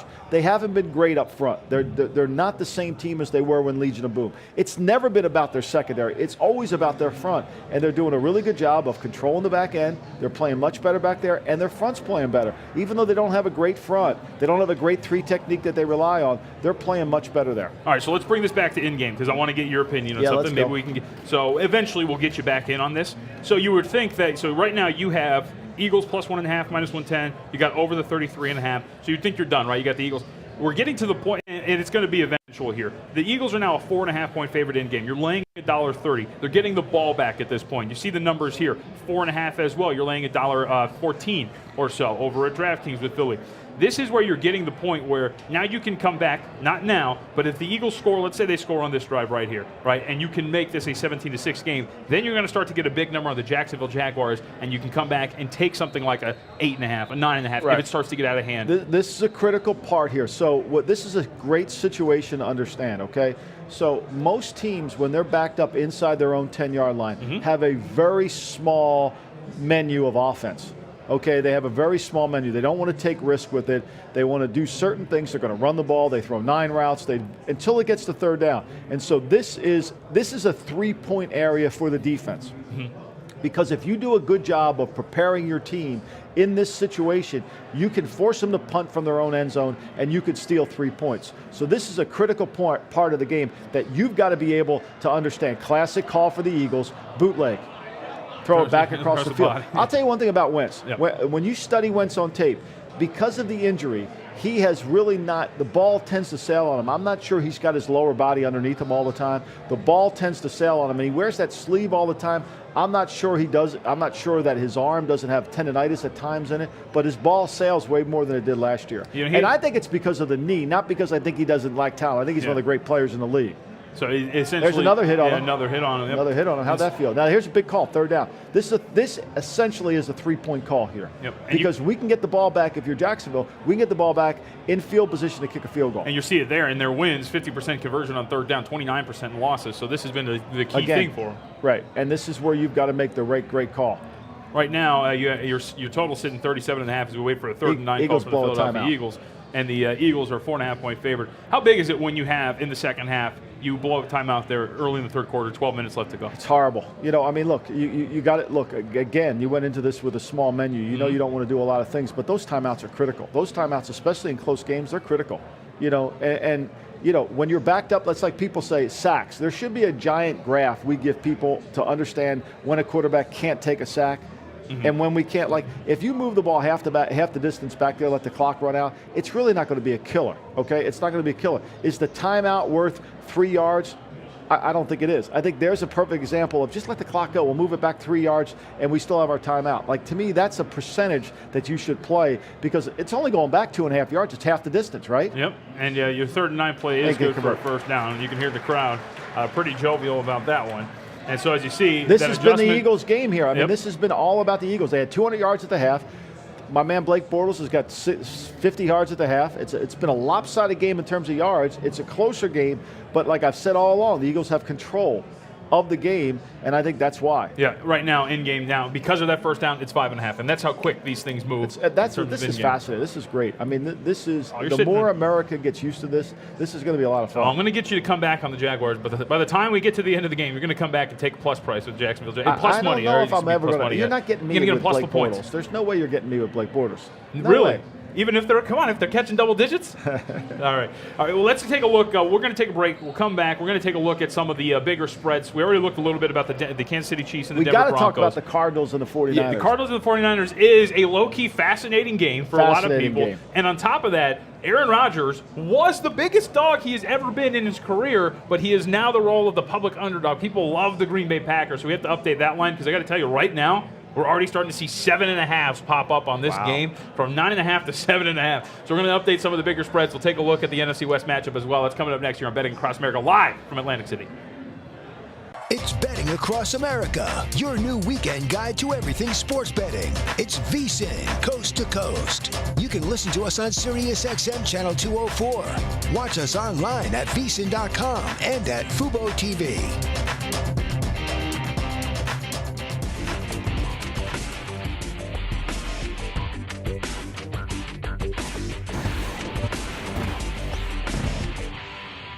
I would say for me, the hardest team to handicap each week is the Chicago Bears.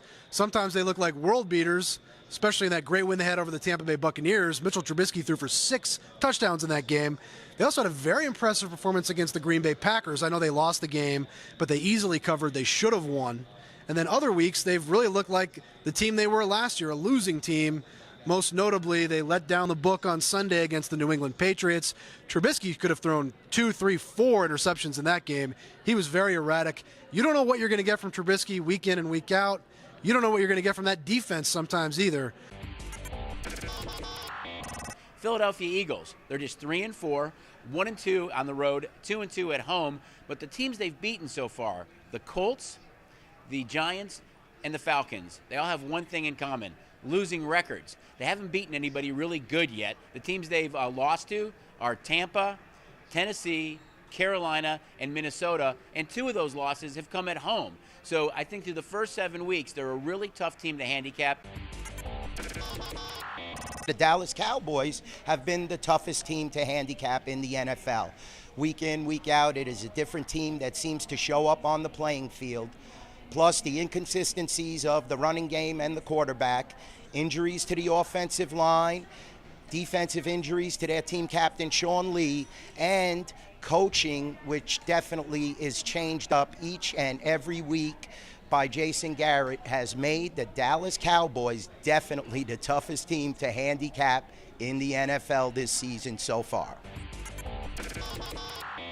to say Philadelphia. I mean, they're very pedestrian 3-4 at the moment. They're just 2-5 against the spread. As their own coach says, they're only a couple of plays from being 5-2. It's very hard to know what's going to happen with this team. Like yesterday, they're up 17 points in the fourth quarter. The biggest comeback for Carolina in their history. Philly runs 14 plays on offense in the fourth quarter. They pass 12 times. They squander a 17-point lead. Very frustrating time to be on that team, and a very frustrating time to be handicapping or investing in that team.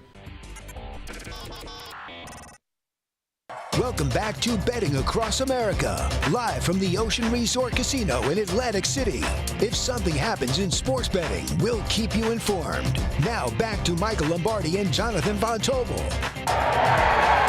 Just in time, another touchdown for the Philadelphia Eagles, the team that Michael Lombardi said was in control in the first half despite staring a 6-3 deficit in the face.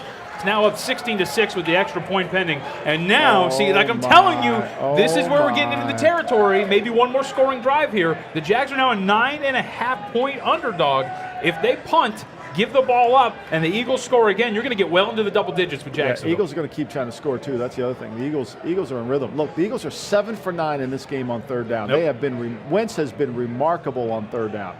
That throw that he made while we were on break, where he threw on a rope, where it traveled, I think, 30 yards through the air perfectly. This is exactly what you want if you're an Eagle. You want Blake Bortles to have to throw it all the time. Yep. You want Blake Bortles to have to pass the ball to beat you. Yeah, and you're seeing, too, up on DraftKings, they have yet to really repost the number. You're in the range of 11 right now with the Philadelphia Eagles laying that in some shops in terms of the in-game line. So this is what we're watching here as this if this starts to get out of hand for Blake Bortles, this is when you maybe start to come in on the other side and take some plus points with Jacksonville. I think this next drive in this game is going to be critical for the whole demeanor of Jacksonville, because Jacksonville is going to say, like they did last week, at some point Jacksonville is going to knock their king over and say we got no chance to win. Yep. And then all hell's going to break loose, right? Yep. So I think this next drive is going to be so critical. And you see it too, and there's times too, you see, for example, the money line, right? Some spots you're laying 1,000. This spot here you're laying 11-15. Okay. There are times where some of these nuts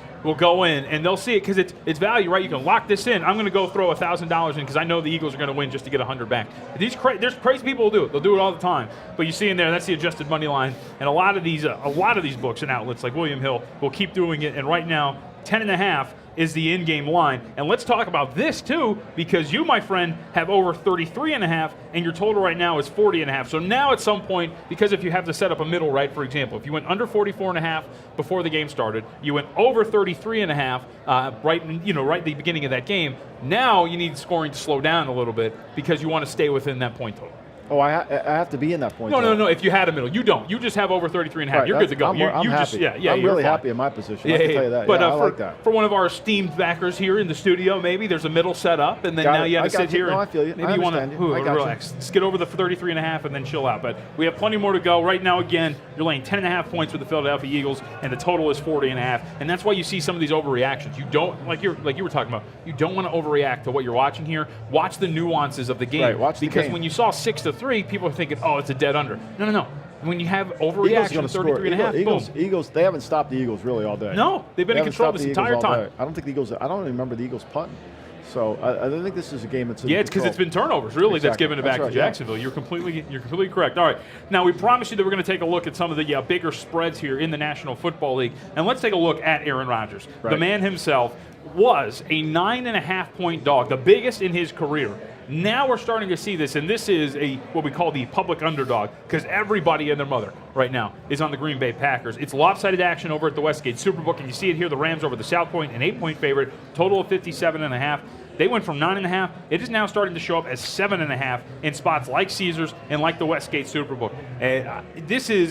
I am amazed that this has moved this much. I expected Aaron Rodgers to get some action, but the Rams were one of the most public teams, and now we're sitting that you could even get at some point, maybe just laying 7 points with Los Angeles. And this is, by the way, too, a late game. I know, and here's the thing. To me, the Packers defense. Okay, so if you're the Rams, right? Yep. The Packers defense have allowed, throw the Buffalo game out, right? The Packers defense has allowed 23, 29, 31, 31, and 30 in the last 5 games. That's a 28.8 average they've let in those 5 games. So they weren't even top offenses. So they're going to, I mean, the Rams are going to score in the 30s in this game. I mean, unless all hell breaks loose and something goes wrong, the Rams are going to score in the 30s, okay? For the Packers to win, can they score 38? Can they score 34? How about this, Jonathan? Okay. Since Aaron Rodgers has been there, they've only scored over 40 points one time on the road. They scored 44 in 2013. So they haven't scored a lot of points over in that situation. So to me, this is a game where, you know, the Rams, can they win it 34-31? Yeah, I think there's no doubt. I think that's why people are so anxious to get those 9 points, because they know the Rams are going to score, and the Packers are going to need that little bit of boost to get them into the high 30s. And that defense for Los Angeles, right? Like, I am not the biggest fan, but a lot of people thought this was going to be one of the top defenses in the NFL. Through the air, they're much better than they are on the ground, and that's where Aaron Rodgers and this Green Bay Packers offense has to take advantage of them. Run to set up the pass. Jones has been solid in the running back position, and that's what you need to do, I think. The old adage that is the run to set up the pass, I think it'll work out in this spot here. Yeah, I think they have to. I think they got to control the pace of the game. I think when you play the Rams, you better control the pace of the game. You better make sure you maximize as many possessions as you can. Like what Sean Payton did last week in Baltimore. Sean Payton in Baltimore last week played it like it was the Super Bowl. He gained an extra possession. He went for it on 4th down. He was doing things to maximize his opportunity, because if you give the ball back to them, and you know your defense is giving up 28 against the teams, you're in trouble. You should also keep in mind injuries, of course, that we're keeping track of. Randall Cobb, by all accounts, is going to play in this game. He's dealing with a hamstring injury. He'll be ready to go. Equanimeous St. Brown, you have to get an official update on the wide receiver, the young wide receiver, rookie wide receiver for the Green Bay Packers. And speaking of wideouts, Cooper Kupp not going to play here for the Rams. He's not going to play. Reynolds is going to play. Sean McVay is so amazing with his schemes that it doesn't matter. Cooper, you could throw me out there to run a couple slants, They do a great job. And I'd probably get coaching like 20 yards. Yeah, they do a great job. The receivers run hard routes.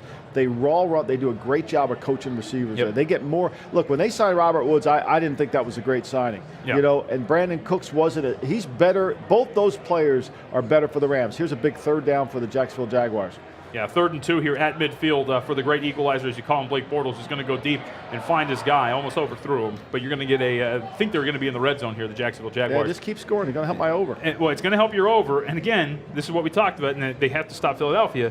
Could have gotten plus 10.5 with the Jacksonville Jaguars. Now they're in the shadows of the goalpost, and it's down to 8.5. And if they score, it's going to drop much lower. And you see here, it's 8 in another shot. I think this is really the way this game is. This is both teams know this is a playoff game. I mean, this is life right here. Yeah, this is life or death here. 3-5 to 4-4, huge difference when it comes time. And getting behind Houston in the South for Jacksonville, they can't afford to do that. So I think that's going to be the critical component. And look, the longer this game goes, and the more the Eagles have to keep rushing the passer, you know, they'll get tired. Now, it also helps that maybe Bortles will make another mistake. Yeah. Also along the defensive line for the Los Angeles Rams, we should mention Michael Brockers and Ndamukong Suh, good to go. They were updated on Friday to full practice, so they're all fine. And look, I think you know, Rodgers is so good with the ball that the more he moves in the pocket, it creates pass lanes for himself. And when he's in shotgun, he's really deadly in terms of being able to avoid the rush. And that's what's going to be the key component in this game. Look, Aaron Rodgers, anytime you get a great player and a bunch of points, you ought to do it. I think that's what America sees. Yeah, and let me ask you a hardcore X's and O's question here as the Jags look like they're going to run for a 1st down on 2nd and 4. When I watch Los Angeles Rams, like McVay, it's almost every single play where there's a motion. It's like a fake jet sweep, anything like that. And when you take on a team in Green Bay who is not sound defensively, when you make them move and shift pre-snap like that, how much is that going to throw? Because they're not already good as it is. Green Bay is what I call battleship football. They play battleship football. You know, the kids K4, G3, they're always kind of trying to guess. You can't guess with McVay. And they do all that motion to confuse the linebackers, to shift the linebackers' eyes, so the linebackers are looking one way and the ball's coming back another way. They're just trying to create distractions, subtle distractions. But where McVay does a great job is he does a great job of attacking what your adjustments are in the coverages. So he has plays that are the similar plays that he runs every week, but they're modified slightly different against the coverages, and that's how he gets so many big plays down the field. I think Mike Pettin's in for a long day today. Third book just moved to 7.5 about 5 minutes ago. So we are seeing, and what's amazing is because this is an afternoon game, usually you'll see, you know, public likes to bet in the early games, and then if they win, they have a good day, they'll roll it forward to the afternoon games. To see this much move in an afternoon game this early on is good. And I'm sorry, evening game, not afternoon game. Evening game. I apologize. I remember I am on the East Coast, which, by the way, I hear that you call it a parkway. And not a freeway? Yeah, parkway. So I will be driving upon the parkway back to the airport in Newark in a little bit. Better bring your toll money with you. You got to pay some toll. We like tax. Hey, one thing we like in Jersey is taxes now. You know what? We like taxes. I know this is off the – we drove to Best Buy the other day.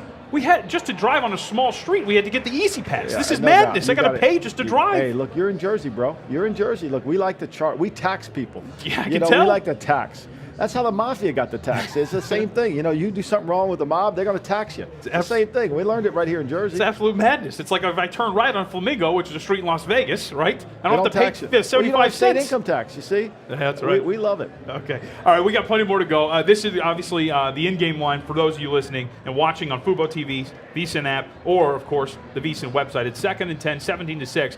Jacksonville Jaguars in the red zone trying to score here. And, again, your updated line now below 8.5. It's about 7.5. So, again, you see this adjustment as they get closer and closer. We got a big play here for the Blake man. We got a red zone 4-point play coming up here. So the 4-point play? Huge play, red zone 4-point play. Nathaniel Hackett here, he needs his best call. All right. He needs his best call right here. He knows he's going to get, he knows the coverage. He needs his best red zone call. For those just tuning in, they're going to be like, what's a 4-point play? 4-point play is a third down in the red zone because if they have to kick the field goal, that's 3 points. If you convert, you have an opportunity to get 7 points. So it's 4 points. It's a 4-point swing. How the NFL has to maximize this in their marketing strategy, I have no idea. This should be like the GoDaddy 4-point play. They should put the graphic up there. It's ridiculous. It really is. I mean, it's a tremendous marketing opportunity of the NFL, but it just shows you the NFL doesn't know what. Oh, great throw by the Blake Look at that, the great equalizer with the nice throw in the back There's of the end zone. There's 4-point play right there. There's the perfect example. They converted the third down, got the touchdown. Now it's a 4-point play. That was huge for Jacksonville. Huge for Jacksonville's defense, yes, JVT, because they have life.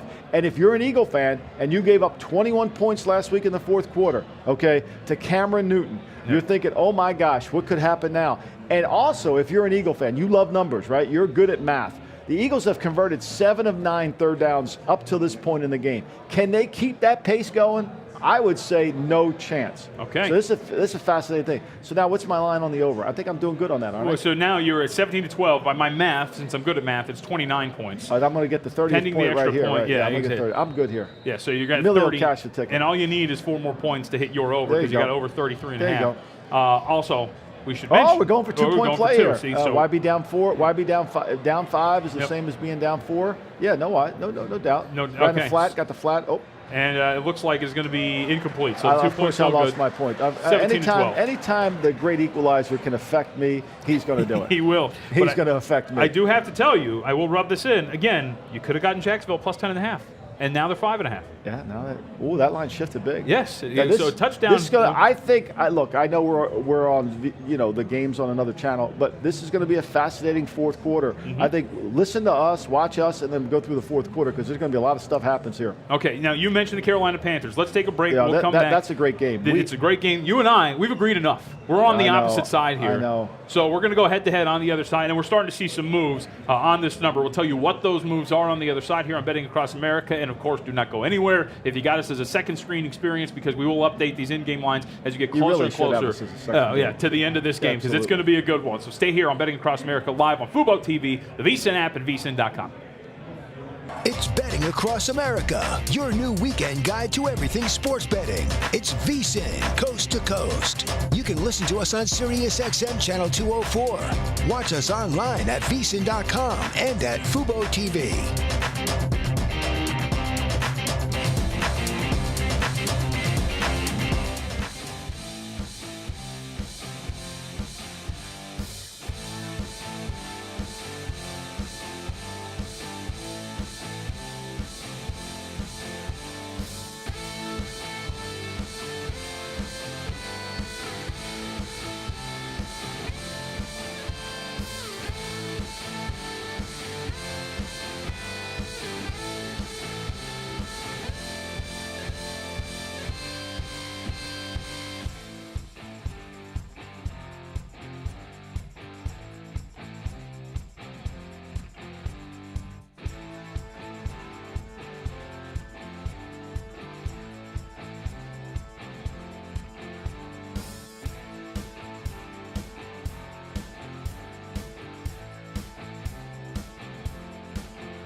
Welcome back to Betting Across America, live from the Ocean Resort Casino in Atlantic City.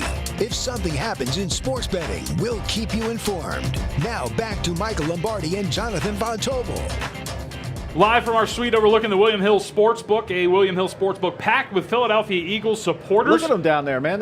Look at them. Oh, they're a little nervous now. This is a big drive for the Eagles. They're a little nervous down there. Oh, yes, they are, because now the great equalizer, as you have called them, takes one step closer to equalizing the score, as they're down by 5 points with 4:30 left to go here. And we're coming up. It's 2nd and 10 for the Eagles. That critical third down, as you mentioned, 7-9 in the first half, and up to this point, can they keep that going? And we'll have to find out if they indeed can't convert, which it looks like they're not going to. It's going to be a 3rd and 10. So it's going to be a 3rd and 10. A long one at that, so let's see if it happens. Breaking news, though. Wow. So, granted, I have to tell you, because I'm a big NBA fan. You and I talked about it. We chopped it up off the air. I love hoops. Love the NBA. Unfortunately, I'm a 76er fan. It's a painful existence, but I am one. I mean, they're pretty good. Setting up pretty they're nicely. Way overrated. Well, I would agree with you on that. They're way overrated. But I write for our Point Spread Weekly, our digital magazine. You should check this out, VSiN.com/subscribe. We've got great deals for you. And I do NBA picks every single week, and I do, of course, I write about 5 games to watch every single week. And I have to say, and if you're watching, of course, VSiN.com/subscribe is the place you want to go. And if you're listening, that's a great book. You get a special introductory mid-season price, $99.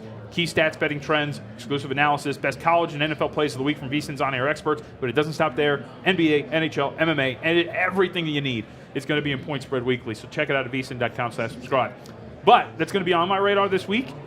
The Cavs have fired Ty Lue. I mean, that's really that's Ty Lue is done. Like, look, okay. Ty Lue escaped last year when J.R. Smith didn't call the timeout, right? And everybody blamed him in the finals, right? Oh, yeah. Yeah. Did you see Ty Lue trying to call a timeout at that time? Yep. He wasn't. He wasn't trying to call a timeout. He was the same as J.R. Smith. He didn't even know he had a timeout. Yep. So, to fire him now, at some point, he lost LeBron. Seriously, you think he's going to win without LeBron? And that's the issue here is if you were going to fire him after an 0-6 start, which, by the way, Kevin Love hasn't been playing. Kevin Love's been injured. What were you expecting out of this team?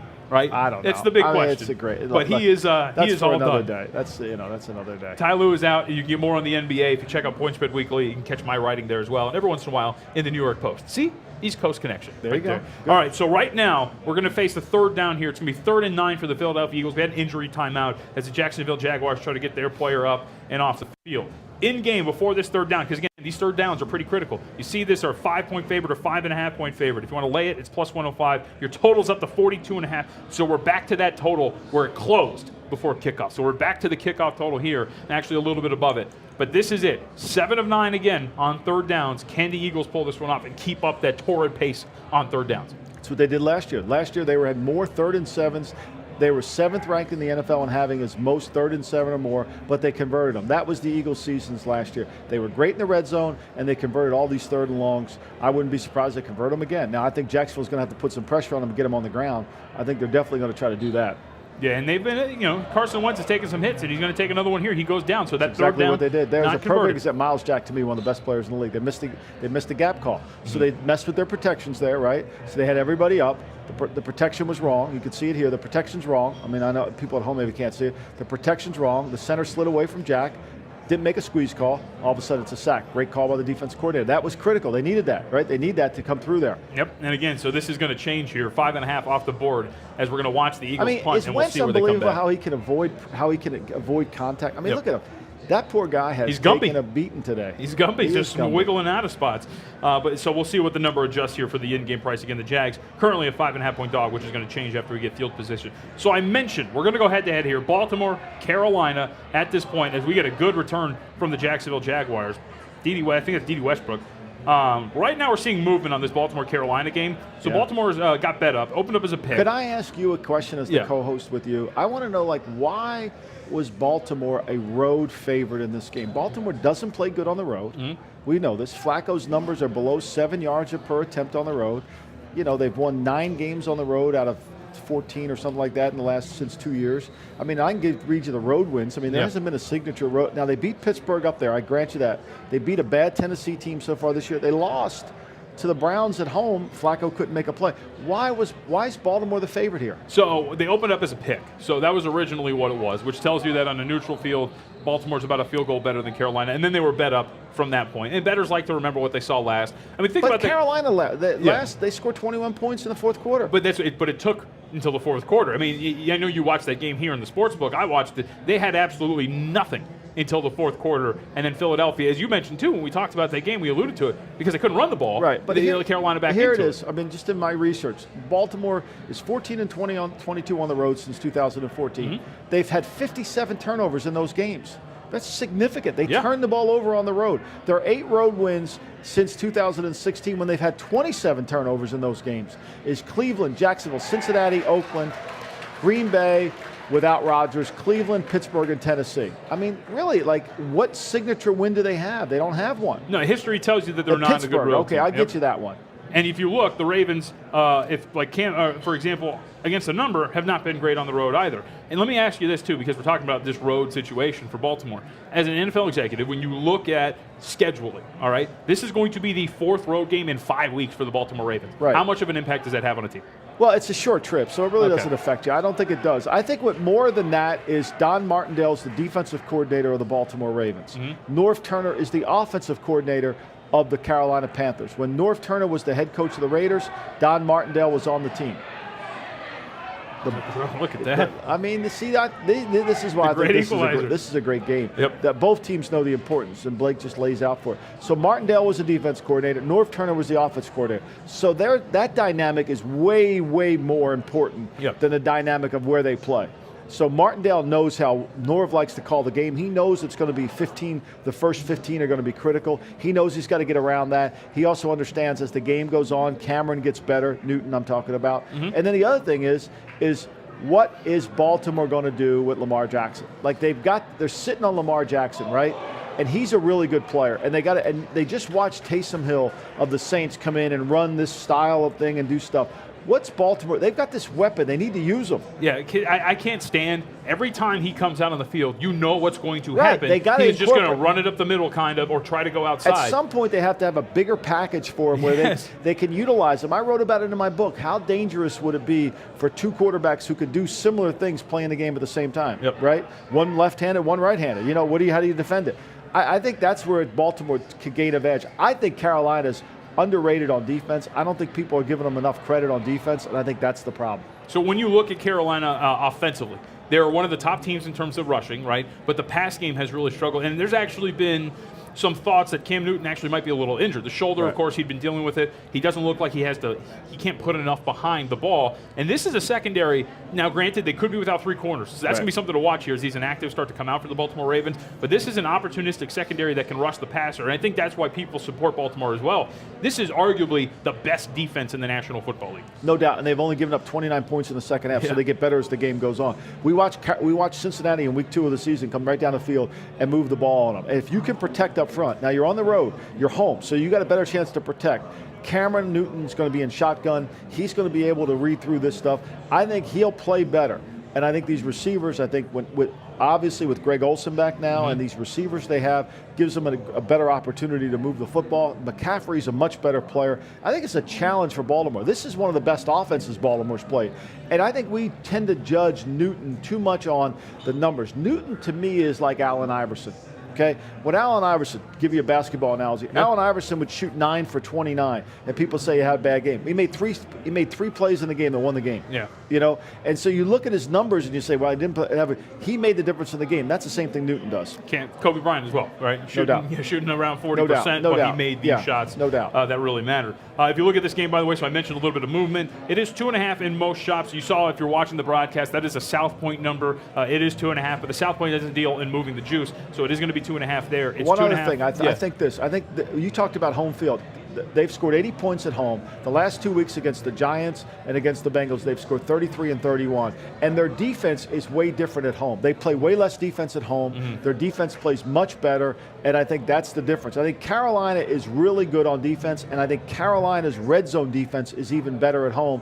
And remember this, the Ravens are not that good on offense. They're 28th in the NFL in yards per play. They don't make explosive plays, and I think that's going to be the difference in the game. That's why I like Carolina. Well, and they're one-dimensional, too. I mean, when you're looking at the whole picture, they're a one-dimensional offense. They can't run the ball. Yeah. And and John Harbaugh talks about running the ball. They're 31st in the National Football League in rushing and passing in the first quarter. They throw it 71% of the time in the first quarter, which I'm all for. But you got Joe Flacco. Yeah. That's who your quarterback. He's going to make some mistakes. And against certain teams, and if he gets early, Quam Short at left guard. Look, Alex Lewis got hurt. The backup's now hurt. Yep. There could be a third-string left guard in there. And you got Quam Short, the really good defensive tackle over there. Mario Addison could play. I mean, that front is really good there in Carolina.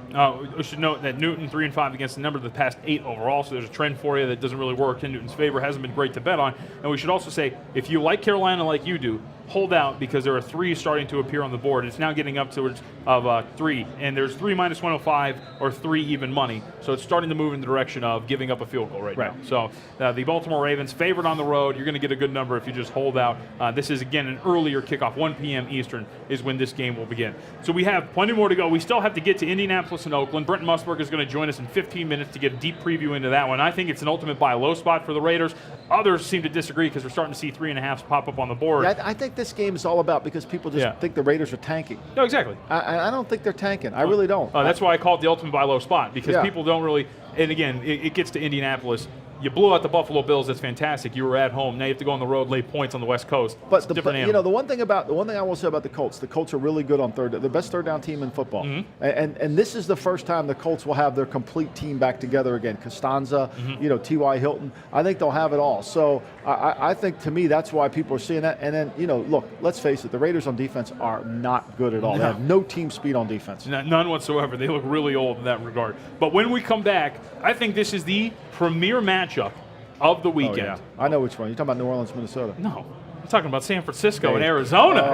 We're getting to that. And we got to get to the NFC West matchup that's coming up next year on Betting Across America live from the Ocean Resort Casino and a suite overlooking the William Hill Sportsbook.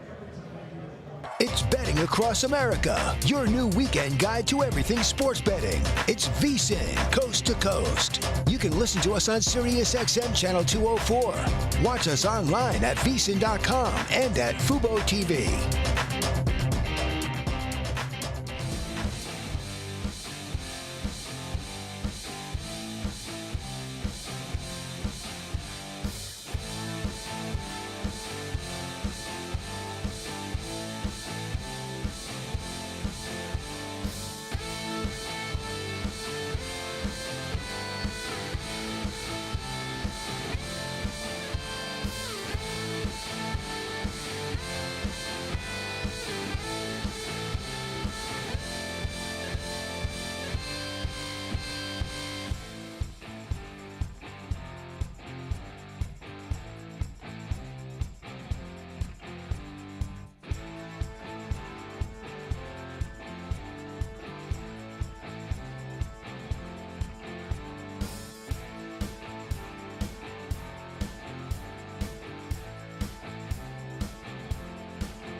Welcome back to Betting Across America, live from the Ocean Resort Casino in Atlantic City.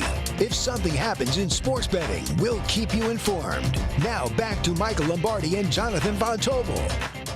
The 4-point play here in the red zone, a 3rd and 10 for the Jacksonville Jaguars, who Blake Bortles, by the way, loves playing in London. And there you go, the 4-point play, the swing there. So now you're going to settle for a field goal, 4th and 10. Right.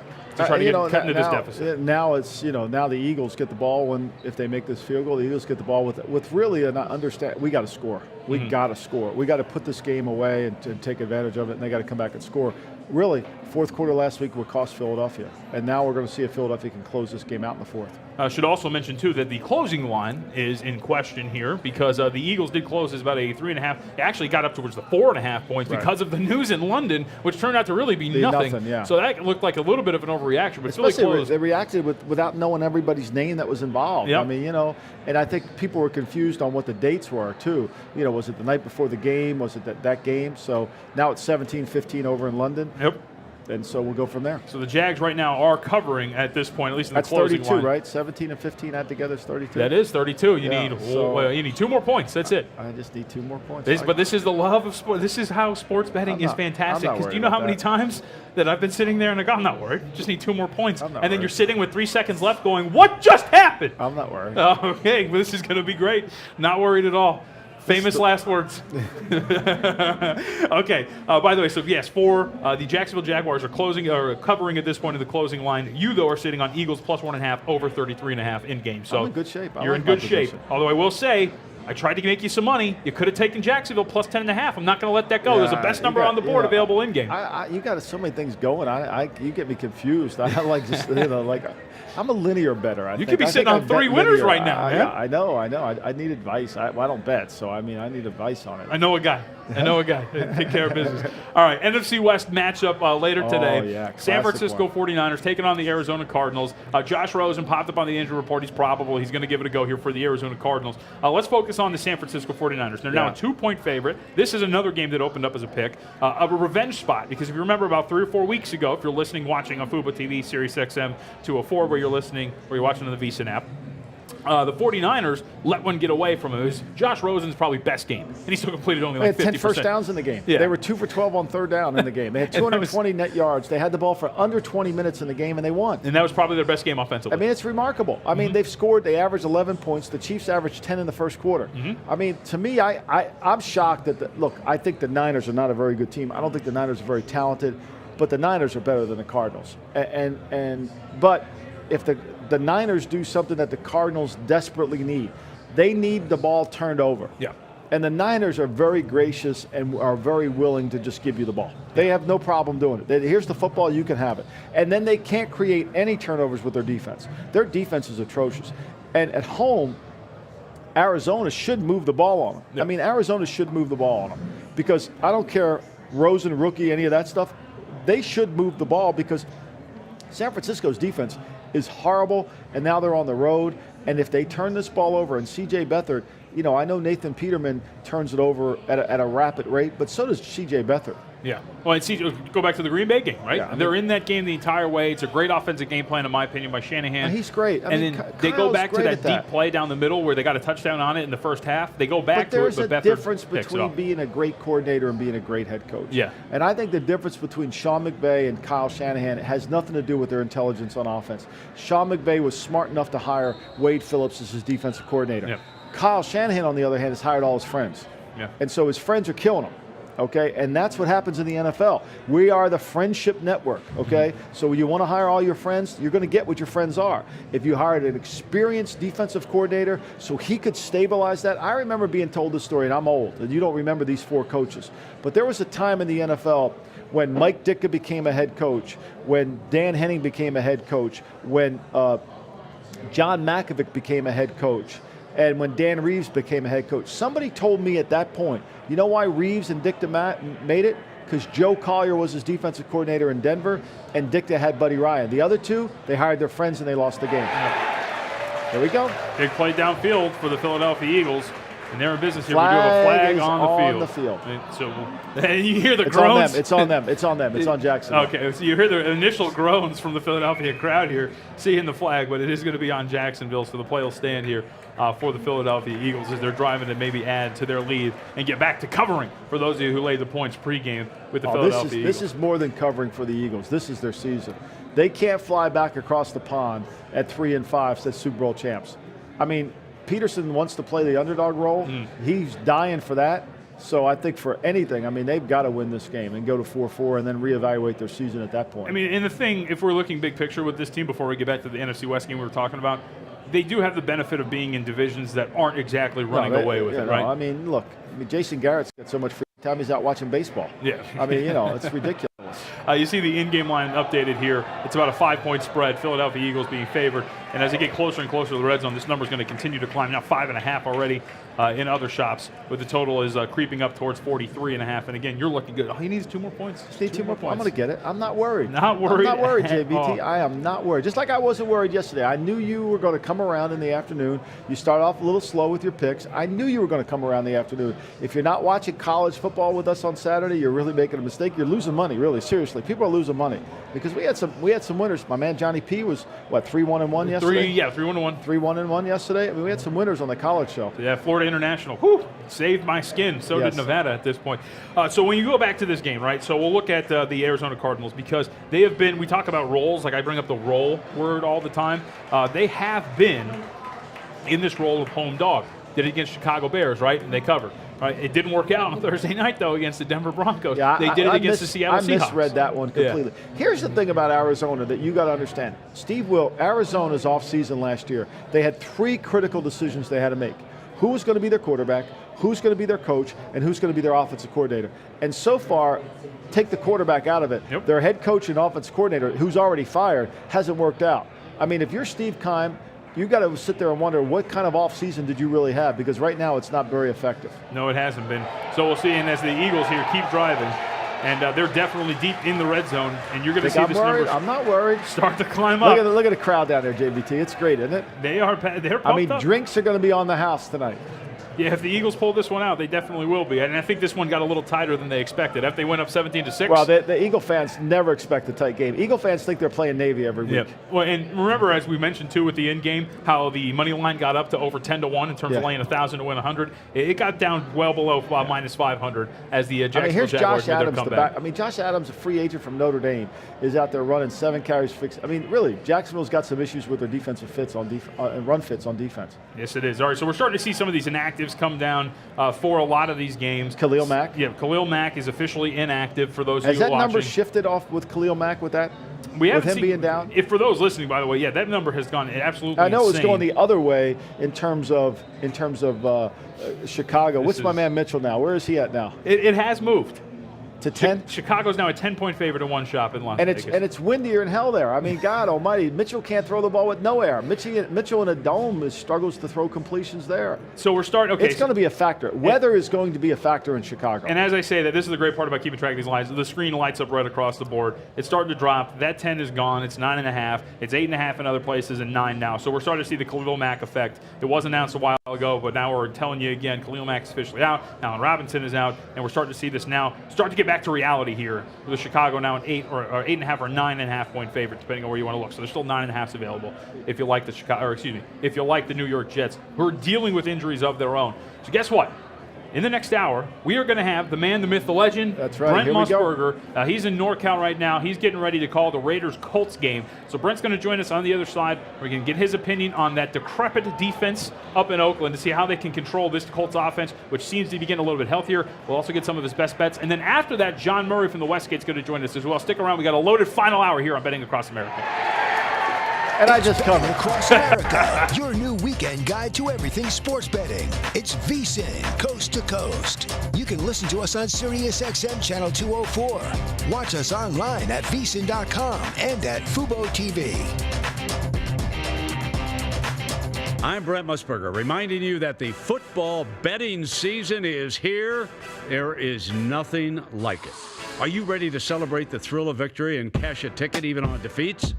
Sharpen your edge now with the help of Matt Humans, Dave Tooley, and the rest of my guys in the desert. We'll get you prepared for the football season with exclusive handicapping stories and data that you won't find anywhere else. Go to vsin.com/subscribe for the package that makes sense for you, including a 1-week trial at no charge. Our new all-access subscription includes Point Spread Weekly, VSiN's digital magazine designed to make you a better handicapper and avoid the agony of defeat. You'll also get VSiN's 140-plus page college football betting guide, followed by our comprehensive pro football betting guide. Sign up now, vsin.com/subscribe. That's vsin.com/subscribe. Remember, cashing tickets is what it's all about.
The Supreme Court will allow states to legalize sports betting. Justices ruled 7-2. The court struck down a federal law that banned gambling on sports games in most of the country. The big headline is that this really paves the way for states across the country to legalize sports betting. This is going to be a seismic shift. We are already seeing the market react. Everything is going to happen state by state. Competition is thriving. The of sports betting. There's a renaissance that's been happening. Jobs have been created. There's a lot of new technologies, in-game betting. Any stock, a publicly traded company that deals in the gaming world, they're all rising. I've learned this in the NFL. Stop looking at the stats and watch the tape. Sometimes you want to go against the money. Belichick was obsessed with trying to find a goal line defense. Pigskin pontification. He's out there just throwing. Give me the point. He's a robot. They've been covering about a 64% clip. That's what a real football team looks like. We're just seeing a revolution here. Live from the new epicenter of East Coast sports betting, from the Ocean Resort Casino and the William Hill Sportsbook in Atlantic City, New Jersey, it's Betting Across America, your new go-to destination for everything sports betting. It's VSiN Coast to Coast. Here are your hosts, Michael Lombardi and Jonathan Von Tobel. You know it, live from the Ocean Resort Casino on the East Coast in Atlantic City. Jonathan Von Tobel, Michael Lombardi with you. The final hour of our program leading up to kickoff of the chunk of NFL games. We have one currently underway right now. Just under 9 minutes to go. Yep. Jacksonville Jaguars trying to drive down here. They are down 24-15, so it is a two-possession game here for the equalizer. 9:15 left to go. In-game wise, if you're interested, Eagles are a 6.5-point favorite. The Jags catching those points, and your total's all the way up to 46.5. And it looks like, as you hear the cheers it's going to be a penalty Stupid on the penalty offense. on Westbrook. Westbrook on sportsmanlike conduct. That's just really immature. They need that. I mean, look, I think Jacksonville should be in no huddle at this point. I mean, Jacksonville needs 2 scores to get back into this thing. They need 2 scores to win it. They don't have enough time to go back in a huddle and let Blake, check the runners on 1st and 3rd and look what he's going to do. Like, they need to get going here. Like, this is really important. And that by going no huddle, right, you can then sneak some runs in because you're not as worried about the time.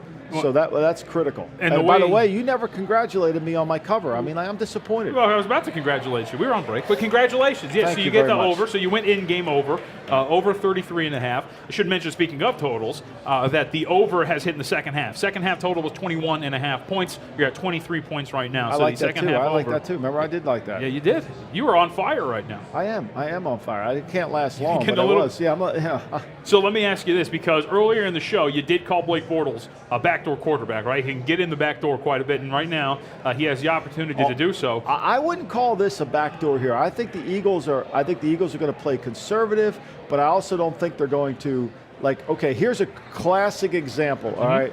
This is a critical call. It's 3rd and 4.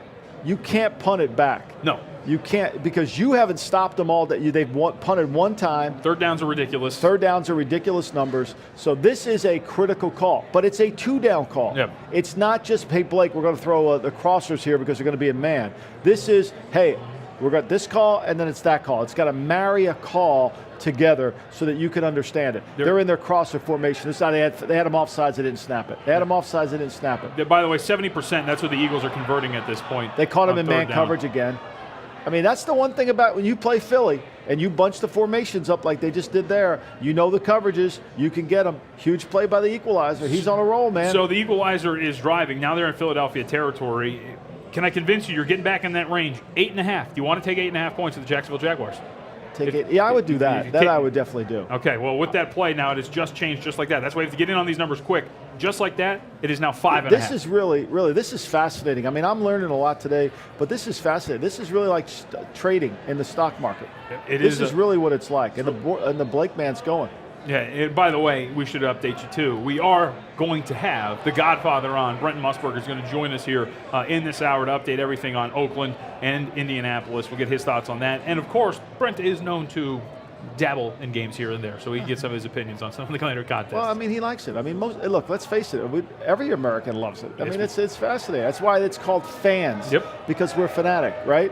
So the Eagles just had a penalty called on them. Did you hear the crowd down there? Yes. These people down there believe the Eagles should never have a penalty called on them, ever. Like, there's just no way they should have it called, right? Like every single team ever. They are truly the Harlem Globetrotters playing the Washington Nationals. Like, every call should go in their favor. See that? Late slide. I mean, you can hear the chants. No call.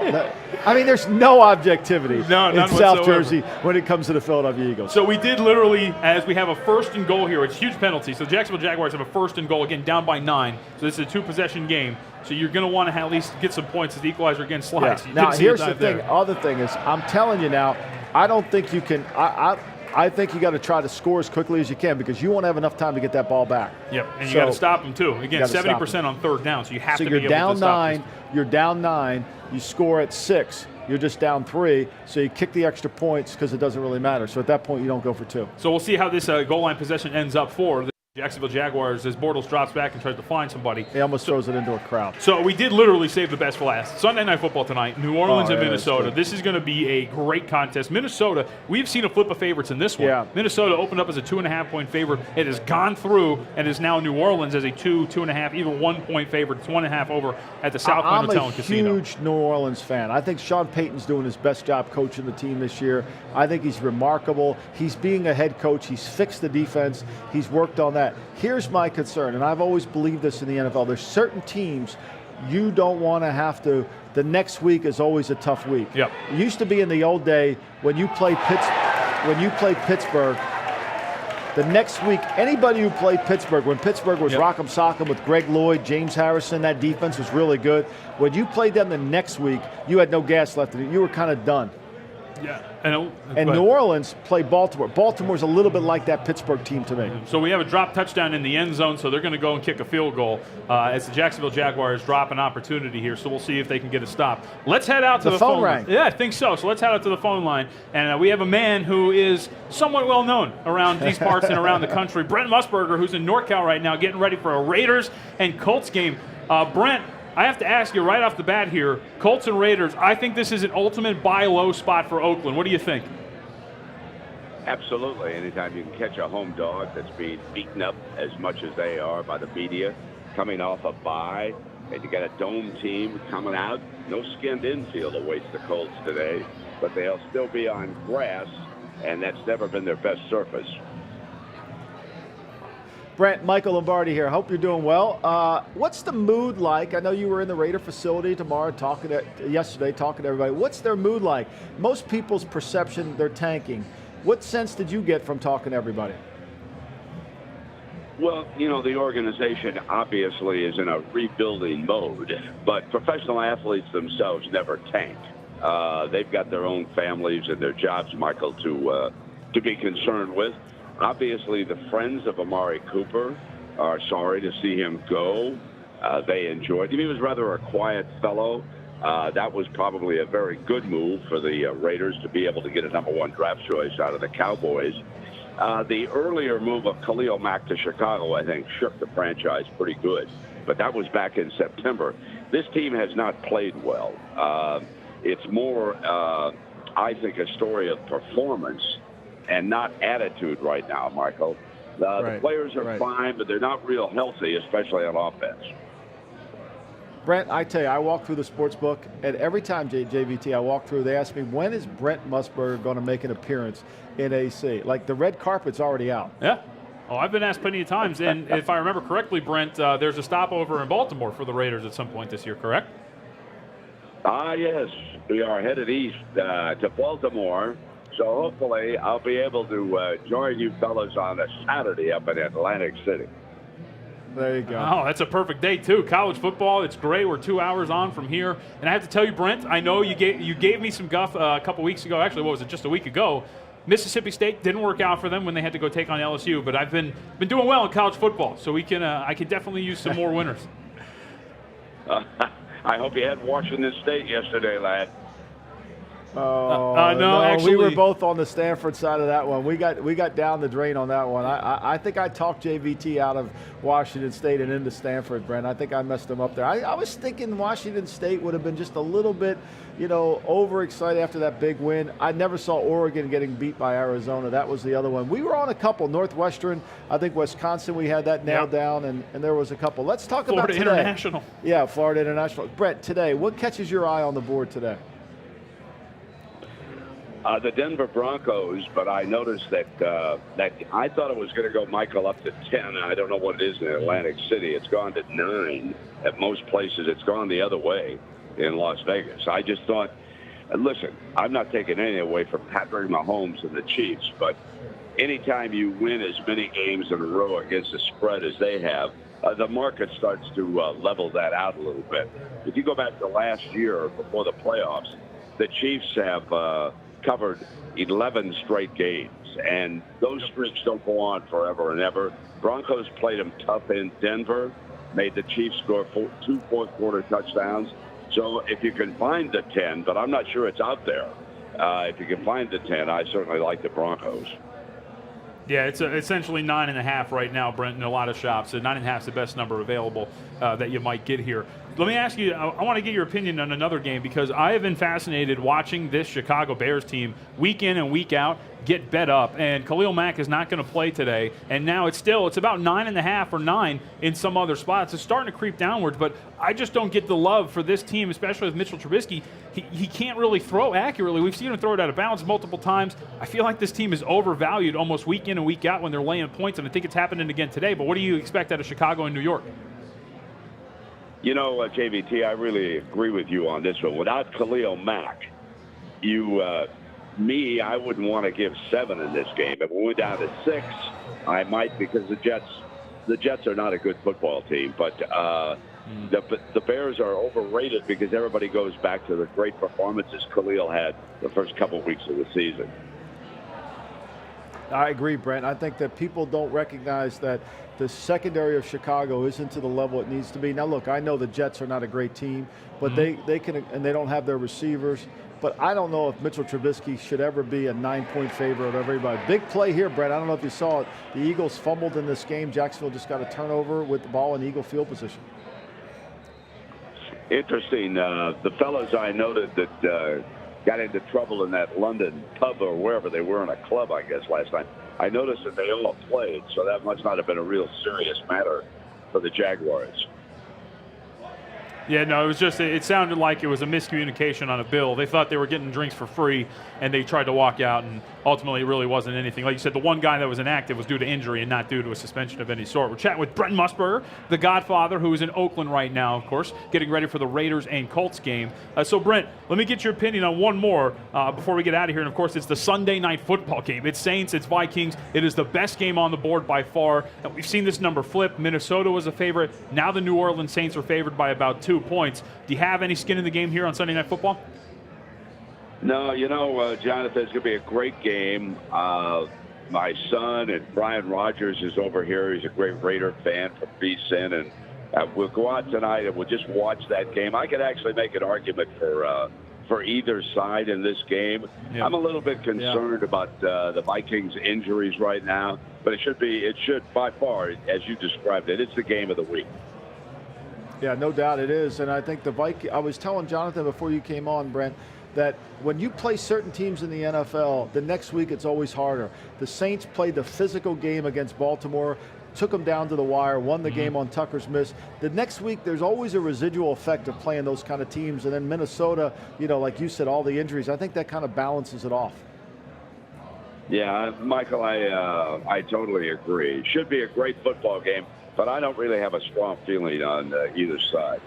Just have a great dinner, Brent. That's all you need to do. Have a great dinner and enjoy the game like we will. Yeah, exactly. All right, man. You're the cheers here from the sportsbook. All right, Brent, before we get out of here, how's the Super Contest looking for you? What's the Super Contest entry doing? I think I'm sitting on 21. I'm outside the top 100 right now. I've gone 3-2 the last couple of weeks, JVT. All right. Hey, you gotta get 3-2. You just maintain pace, and then you get it. You get a hot streak at the end. It's Brent Musburger, the Godfather, of course, that calls the Raiders games and is on daily. My Guys in the Desert on the Vegas Stats and Information Network. Brent, thanks a lot for the time, and we're gonna hold you to it. When they play Baltimore, you come out here to the Ocean. You're gonna hang out with us for a little bit. All right? All right, guys. I'll do that. Thank you. Take care. Have a good call, Brent. We'll see you back in Vegas. Brent Musburger again. You can follow him on Twitter, too, at Brent Musburger. Twitter's the spot to be, and that's where Brent is, and he knows that's where it is. So we did have a big play. It looks like a big play. It's not a turnover, though. The Eagles hold on to possession against the Jacksonville Jaguars. Could have been pretty bad. And then he gets sacked. Then Wentz get hit again. I mean, I'm telling you what, Wentz, I don't know when the Eagles are flying back. They have a bye. Both teams will have a bye next week. And so I don't know if they'll wait tonight to fly back. These early games, you can get out of Heathrow and get back. Those late games, those 1 o'clock starts over there, JVT, the teams always get delayed because the airport closes, which makes it really hard to get back to America. It's going to be interesting to see it. If they stay over there, this man's going to be sore all day tomorrow. Yes, I can tell you that. He has taken a lot of punishment here. So now we have a 3rd and 13. We should keep in mind the Philadelphia Eagles started the game 7-9 on third down. 7-10 right now. So they failed to convert their last third down attempt, and they're not going to convert here. And it's something that you brought up. They were converting third downs. Well, this is what happened to them in the Carolina Panther game last week. Okay, so they only converted 1 third down last week in the Carolina Panther game, and Panthers came roaring back to win the game with 21 points in the fourth quarter. And the Eagles' defensive line, as the game goes further and further, and their defensive line isn't fresh, it really becomes a problem. So that's really where we are. Going back to Brent and the Minnesota-Baltimore game, Baltimore-New Orleans game, I think New Orleans does a great job of scheming each week. And this game is really going to be about a Canadian football game because the Vikings have only allowed 5 third downs in the last 3 games converted. That's remarkable, right? The best team in the NFL, JVT, in converting first downs and second down are the New Orleans Saints. They play Canadian football better than anybody. Okay, they can do it better than anybody. And I think that's where they'll gain this advantage. I'm a little worried about the Baltimore residual factor, right? I'm worried about that. I think that's a problem. So I favor Minnesota, but Minnesota's injuries are so severe that you wonder if they can do it. But I'll tell you this, we don't talk about it enough. We don't give the man enough respect. Kirk Cousins has been unbelievable this year. I agree. And I think he's been, he's maligned because the Redskins messed up his contract. He's not maligned because he's not a good player. He's been carrying this team dead last in terms of running game. They have been one-dimensional. Can't do anything without him. And it's all on him. Him and Adam Thielen. They're two really, it's unbelievable. Yep, exactly. All right, as we watch the Jacksonville Jaguars trying to drive down with 5 minutes left to go and potentially win this game, keep in mind, too, see, you got 1.5. That hook could save you here. If they give up a touchdown, that hook could save your skin. Yeah, I know. This is fun. There's nothing like this, really, seriously. You need to come out. If anywhere within New York City, Baltimore, you got to come watch the game. This is so much fun. I mean, this place is literally, it is wall-to-wall people. And I got to tell you, so I will never tell anybody, as you see this, if you're watching the broadcast on Fubo, on VSiN.com, on the VSiN app, I will never tell anybody to not come down. But if you can't make it, you know what's magical? The mobile apps. Because all you got to do is load them up, and then guess what? You can watch it from the comfort of your own home and fire away all you want. And that's why you got to check them out. And it's 3rd and 1, and let me say this to you. The Jags can't punt here. If the Jags punt here, they'll lose the game. Yep. All right, I'm going to go out. Is there a bet I can make on that? The Jags punt here, they lose? If they punt here, they lose. Not that specific proposition. No. Dang. I had that. When the Chiefs played the Patriots, I said whoever punts in the fourth quarter loses. I could have won that one. All right. In 15 minutes, we're going to check in with John Murray of the Westgate. He is going to join us to give us all the action, where the big bets are going, where the small bets are going, and just where we're at in terms of the ticket count on multiple sides. So critical 4th and 1 here for the Jacksonville Jaguars. As you see the book really livening up. They are in danger, though. Philadelphia Eagles are in danger of blowing this one because they can give up a score here and they won't cover. They close as a 4-point favorite. We'll get the end of this game on the other side. We'll also update the action. We have a lot of movement on totals, so we'll focus on totals on the other side and see what these have moving, because we have some totals that move 3 or 4 points in different directions. It's Betting Across America, your new weekend guide to everything sports betting. It's VSiN, coast to coast. You can listen to us on SiriusXM Channel 204. Watch us online at VSiN.com and at Fubo TV.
Welcome back to Betting Across America, live from the Ocean Resort Casino in Atlantic City. If something happens in sports betting, we'll keep you informed. Now back to Michael Lombardi and Jonathan Von Tobel. Live in our suite overlooking the William Hill Sportsbook that just erupted. A 4th and 1 for the great equalizer. Falls incomplete. It wasn't even in the area code. No, it was not. This is an interesting, because had Bortles let him on a comeback, it just gives more fuel to the people in the Jacksonville organization that he can still win for him when we know he can't. And so maybe that's a blessing right there. Maybe that's a blessing that they'll wake up to reality. Who knows? The incomplete pass heard around the world, maybe. Right, exactly. So now this I think comes down to, so the Jaguars have 2 timeouts, and we have talked about the lack of conversions on 3rd down for the Philadelphia Eagles here in the second half. Likely you'll face a 3rd down in this situation. You got to be able to convert to then just drain the clock and take this out of their hands. Right. And look, the Eagles just got to play field position. The clock's their opponent at this point. They got to play field position, make Blake Bortles drive 90 yards to beat him in the game. Can he do it? I don't think so. Can he make enough plays? I don't think so. I think that's the play here. I'm sure Peterson will try to get a 1st down, but I think he's got to run the ball, see if Marone wants to use his timeouts. This is really game strategy here. And if I'm Peterson, I'm looking over across the field at Blake Equalizer, and I just watched him not get a 1st down and 4 downs. I'm going to punt the ball, make him play on a long field. All right, let's take a look. I mentioned totals at the break, and we're going to have John Murray join us in about 5 minutes or so to update everything in terms of action, numbers, line moves, everything. But some totals that have really moved around, either up or down. We can start with Cleveland and Pittsburgh. Your total right now is 48, Michael. It opened up at 51, so we've seen a 3-point dip to the under over in Pittsburgh, and I think a little bit has to do with the weather. We expect rain in the second half, but there's been a huge drop. I think Cincinnati, Tampa Bay, we know Chicago's very windy, and Pittsburgh's, obviously, it's going to be some kind of wind there. Yep. And this rematch game, I mean, look, all the conversation about Hugh Jackson wants to become the head coach, and he wants to take over the team. Play calling. He and Todd Haley are destined to have a confrontation. You could see it if you watched Hard Knocks this summer. Oh, yeah. I mean, there's no doubt. I mean, first of all, in fairness to Todd Haley, he's been around really good head coaches, named Bill Parcells. And to watch this guy become a head coach and have any respect for him, I would find that hard to believe. So, to me, I could get where Haley is. Now, the Browns offensively, just to me, they don't have enough on offense. And the Steelers, we know the Steelers are not great on defense, but they've lost 2 home games already this year. I think they'll bounce back. I think they'll really put a thumping on the Brownies. Yeah, they're 30th in offensive efficiency, 21.2 yards per point. It's Cleveland Browns. These are all, by the way, in the 30s or 31 or 32 in terms of offensive rankings. 4.9 yards per play, 16 points per game. The offensive numbers have been atrocious, and that's why you see this butting ahead with the offense not really clicking at this point. And this is despite Baker Mayfield putting up some decent numbers, especially in the Tampa Bay game. But he's gotten hit so much. I mean, he's gotten sacked. I think they're 29th in the league in sacks. He's gotten sacked so much, I think it's hard for him to really handle it. And the more a little guy gets hit, the more and more and more he takes those blows, it becomes much more difficult. And then the rematch. I mean, Greg Williams, the defense coordinator for the Browns, he kind of showed how he wants to play them. Now, they're going to make the adjustment to that and see how that goes from that point on. I think the Browns secondary is not very good. Denzel Ward's a really good young player, but I don't think the Browns secondary is very good. And I think that's the problem. Eagle fans are cheering because the Eagles just ran for a 1st down, controlling the clock. And, look, this is an example of a team. When you got to run it, you got to be able to run it. The Eagles just did right there. And Jacksonville can't stop them. That is the sound a 1st down makes. So the Eagles definitely in control at this point. Let's take a look at the other games that are moving in terms of totals. Denver at Kansas City opened up 56. We're now sitting at 53 across the board. So another total that has dropped 3 points. This one's going down in Kansas City. And we don't know is he active or not. I haven't checked on the line, but I think that's really going to be critical if he's active. And like we said earlier, Bradley Chubb becomes a defensive end in this defense. 2-minute warning in Philadelphia. Eagles basically just in control of the game at that point. But I think the reason this line is shifting down is Denver did such a good job on them the first time they played. And Denver held Tyreek Hill to under 10 yards a catch. Jason Kelce had 11 yards a catch. They didn't make explosive plays. Patrick Mahomes, for the first time in his career, had under 7 yards per pass attempt the first time they played.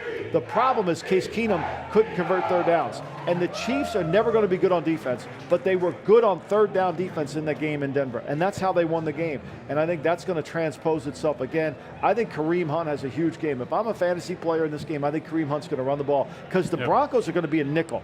The Broncos are going to attack the Chiefs in nickel front. Chubb's going to be on the down. Von Miller's going to be on the ground.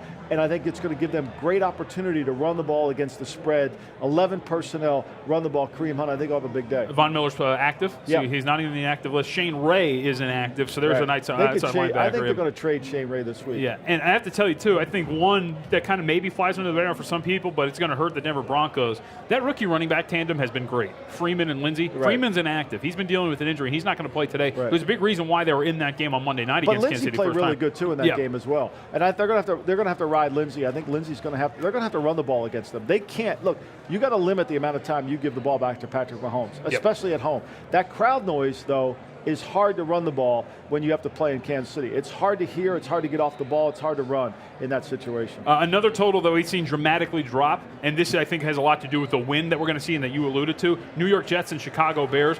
Total opened at 46.5. We're sitting at 41.5. in some spots. So a full 5-point drop on the total there. Yeah, I mean, and look, let's face it, the Jets just aren't healthy. I mean, who knows what you're going to get out of the Jets? They're just not healthy right now, and I think that's a real problem.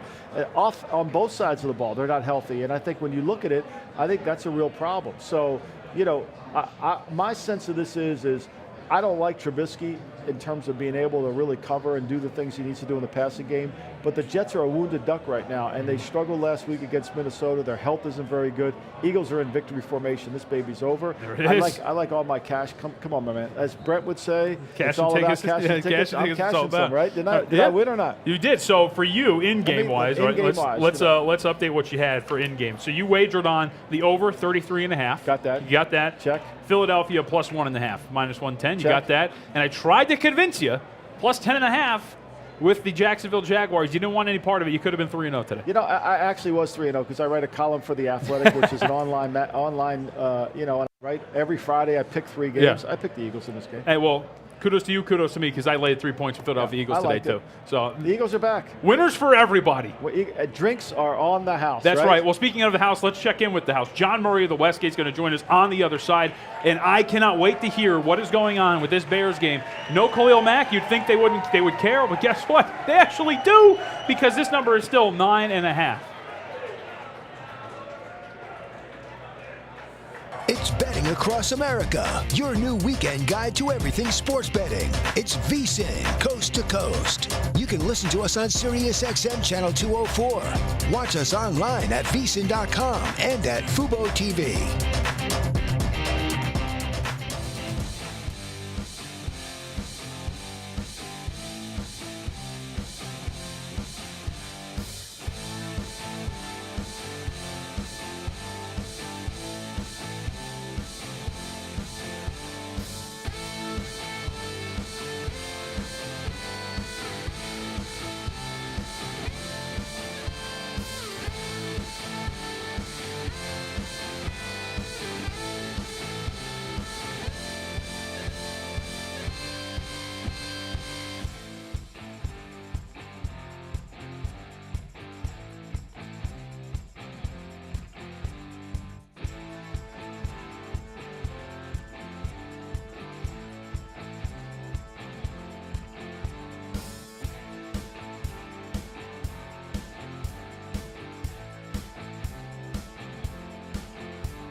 Welcome back to Betting Across America, live from the Ocean Resort Casino in Atlantic City.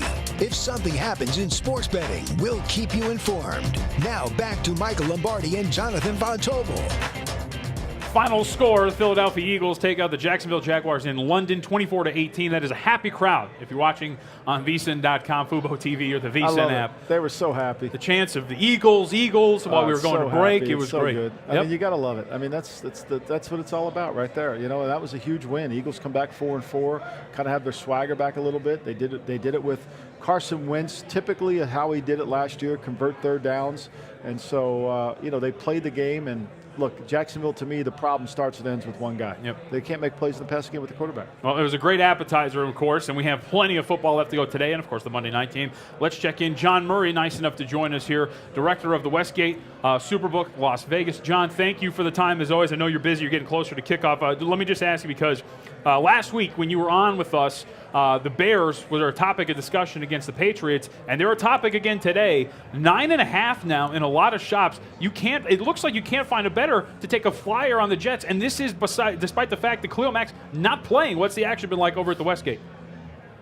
You know, guys, right when we opened this on Sunday night, we put up Bears -6. We actually had a guy lay 50,000 on the Bears -6. That line's been climbing up all week. We're at 8.5 right now. He had the Superbook. We cannot get anybody to take the Jets, John. You're absolutely right. You know, it's funny, though, John, is because I think it's the Jets' injury situation. And then how about the win factor? You know, so you would think because of the Jets' injury situation and the win, maybe they could find a running game against the Bears, but you're still not getting any play, huh? Not really. I mean, they're just not. That's not a popular choice this morning, at least. We're going to need the Jets. We're going to need an underdog to cover one of these games. We sure could have used Jacksonville this morning, guys. Yeah, I could have told you that wasn't going to happen. JVT and I were doing that. Now, listen, John, what underdog do you like today? Give me one. Give me what underdog do you think you have a chance to cover for? I mean, they're not much of an underdog. I think the Giants are going to beat the Redskins today. I think it sets up as a good spot for the Giants. Everybody's writing them off. They traded Damon Harrison. Everybody is kind of buying into the Redskins right now. The Redskins are quietly 4-2, but I think the Giants will beat them. I kind of, look, I stayed away from this game because I thought I'm a little bit like you. I thought the people are burying the Giants so quickly, and I think that Eli, this is a classic game where Eli gets rid of the ball quickly and has a good day, against the Redskins and can do some things. And I think Alex Smith really hasn't played very well at all, even though they've won 4 games. So I kind of stayed away from this, but I could see that clearly, John. I could see that being a play. I thought that it's one of those things where the Redskins, when they're the front runner, I don't like him at all. Well, and Murray, so let me ask you too, like on the topic of dogs, because we have seen a dog really get a lot of support, and that's the Green Bay Packers. The biggest dog to Aaron Rodgers has been 9.5, and I'm starting to see 7.5 pop up on the board. Is that, I'm assuming, a dog that you don't want to see cash later today? Not right now. I mean, I can tell you guys right now, the vast majority of our money and tickets are on Green Bay. I think Green Bay, from what I've seen, was a big service play release. A lot of these services were releasing the Packers as a play. And that number's come way down. Now, it may be different by kickoff because there might be so many parlays from the 10 a.m. games that go to the Rams that could shift.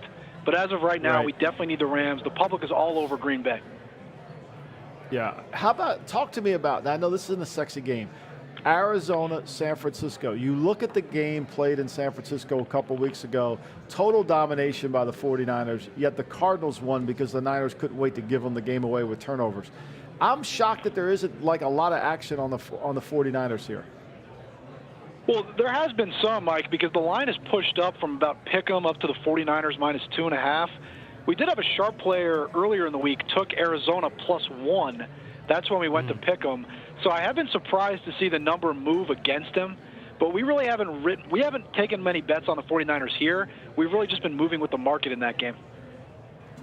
John Murray with us. And, of course, you can hear John Murray every Tuesday on the Vegas Stats and Information Network. He joins us on Between the Sidelines. But if you're in Las Vegas, you can visit him. He is the director of the Superbook at Westgate, Las Vegas. All right, John, moving around here in the National Football League, another game that we've seen kind of move, at least in terms of the total. It's been Cleveland and Pittsburgh. This one's dropped about 3 points. Your total's now 48. But what's the action been like? Because now I'm starting to see Pittsburgh -9 in some shops. I know you guys are still sitting at Westgate -8.5, right? Yeah, we had 8.5 right here, John. We moved that total just with the market. It's just because of the weather reports that you've seen that number go down a little bit. most of the money's on Pittsburgh. I mean, I know I say this every single week for like the last 3 years. We need the Browns pretty much every Sunday. But, yeah, certainly most of the money's on Pittsburgh. Pittsburgh being included in a lot of teasers, guys going under the key numbers of 3 and 7. And Pittsburgh money line, obviously a very popular parlay play.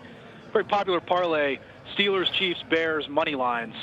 Seeing a lot of those. Yeah. So it's just going to be one of these Sundays where we need one of these underdogs to break up all these parlays, or it could be a pretty tough day for us here.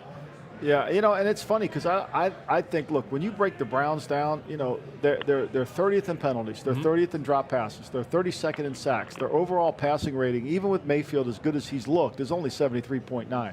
They've had 3-and-out drives, they're 29th in the NFL. Their third down conversions, 29th. There's really no numbers that say that they should have been in some of these games. The reason they've been in games is because they've been able to turn the ball over with their defense, and only Hugh Jackson can have a +3 turnover takeaway and be 20-1. The rest of the league's 20-1 when they have +3. The rest of the league's 35-1 when they have +2, and Hughes 1-1-1. John's a huge fan of Hugh Jackson.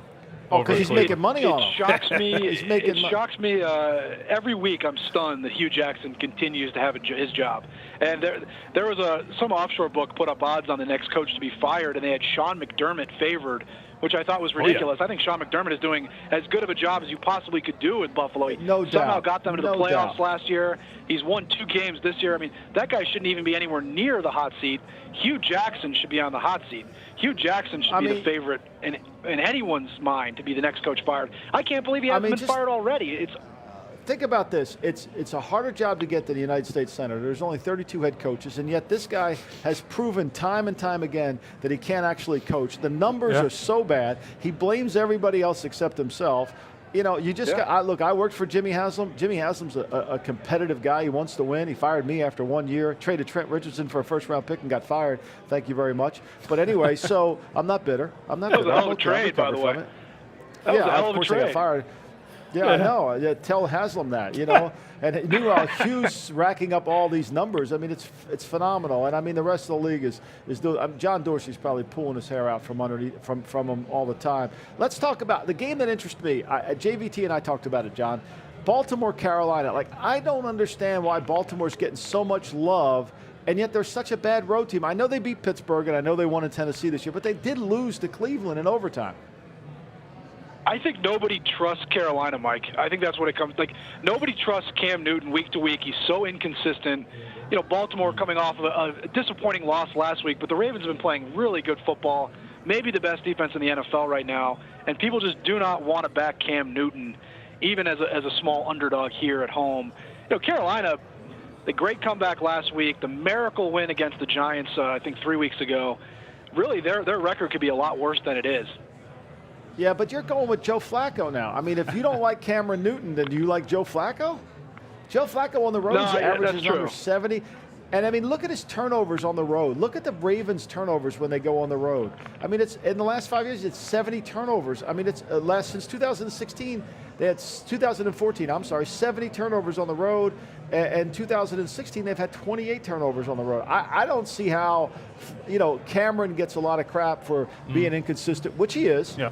But Joe's goes under the radar as like he's never really had a bad game on the road. Well, and to Murray, I think I'll bring you in on this one. I think the difference between the two is behind Joe Flacco is that Baltimore Ravens defense, which I think gives Flacco the edge because you'd rather trust Flacco in that defense than Carolina in the defense. Right, I get that too, porous. JVT. Yeah. I mean, James Bradbury's their best corner, and he's not a great corner. They don't have great corners there, but they play zone defense. Their defensive line is rush well, and they're really good in the red zone because Kuechly's very effective. I just think they're a little better on defense, especially at home, than their numbers suggest. Well, I'm a big fan of John Harbaugh, guys, so I can't blame the public for backing Harbaugh here. But we actually opened this game a pick'em on Sunday night, Mike. So I think this is more of a pick'em game. But the market's been moving up steadily all week on Baltimore. Right now we got Baltimore -2.5, -120. Looks like we're going to need Carolina in that game.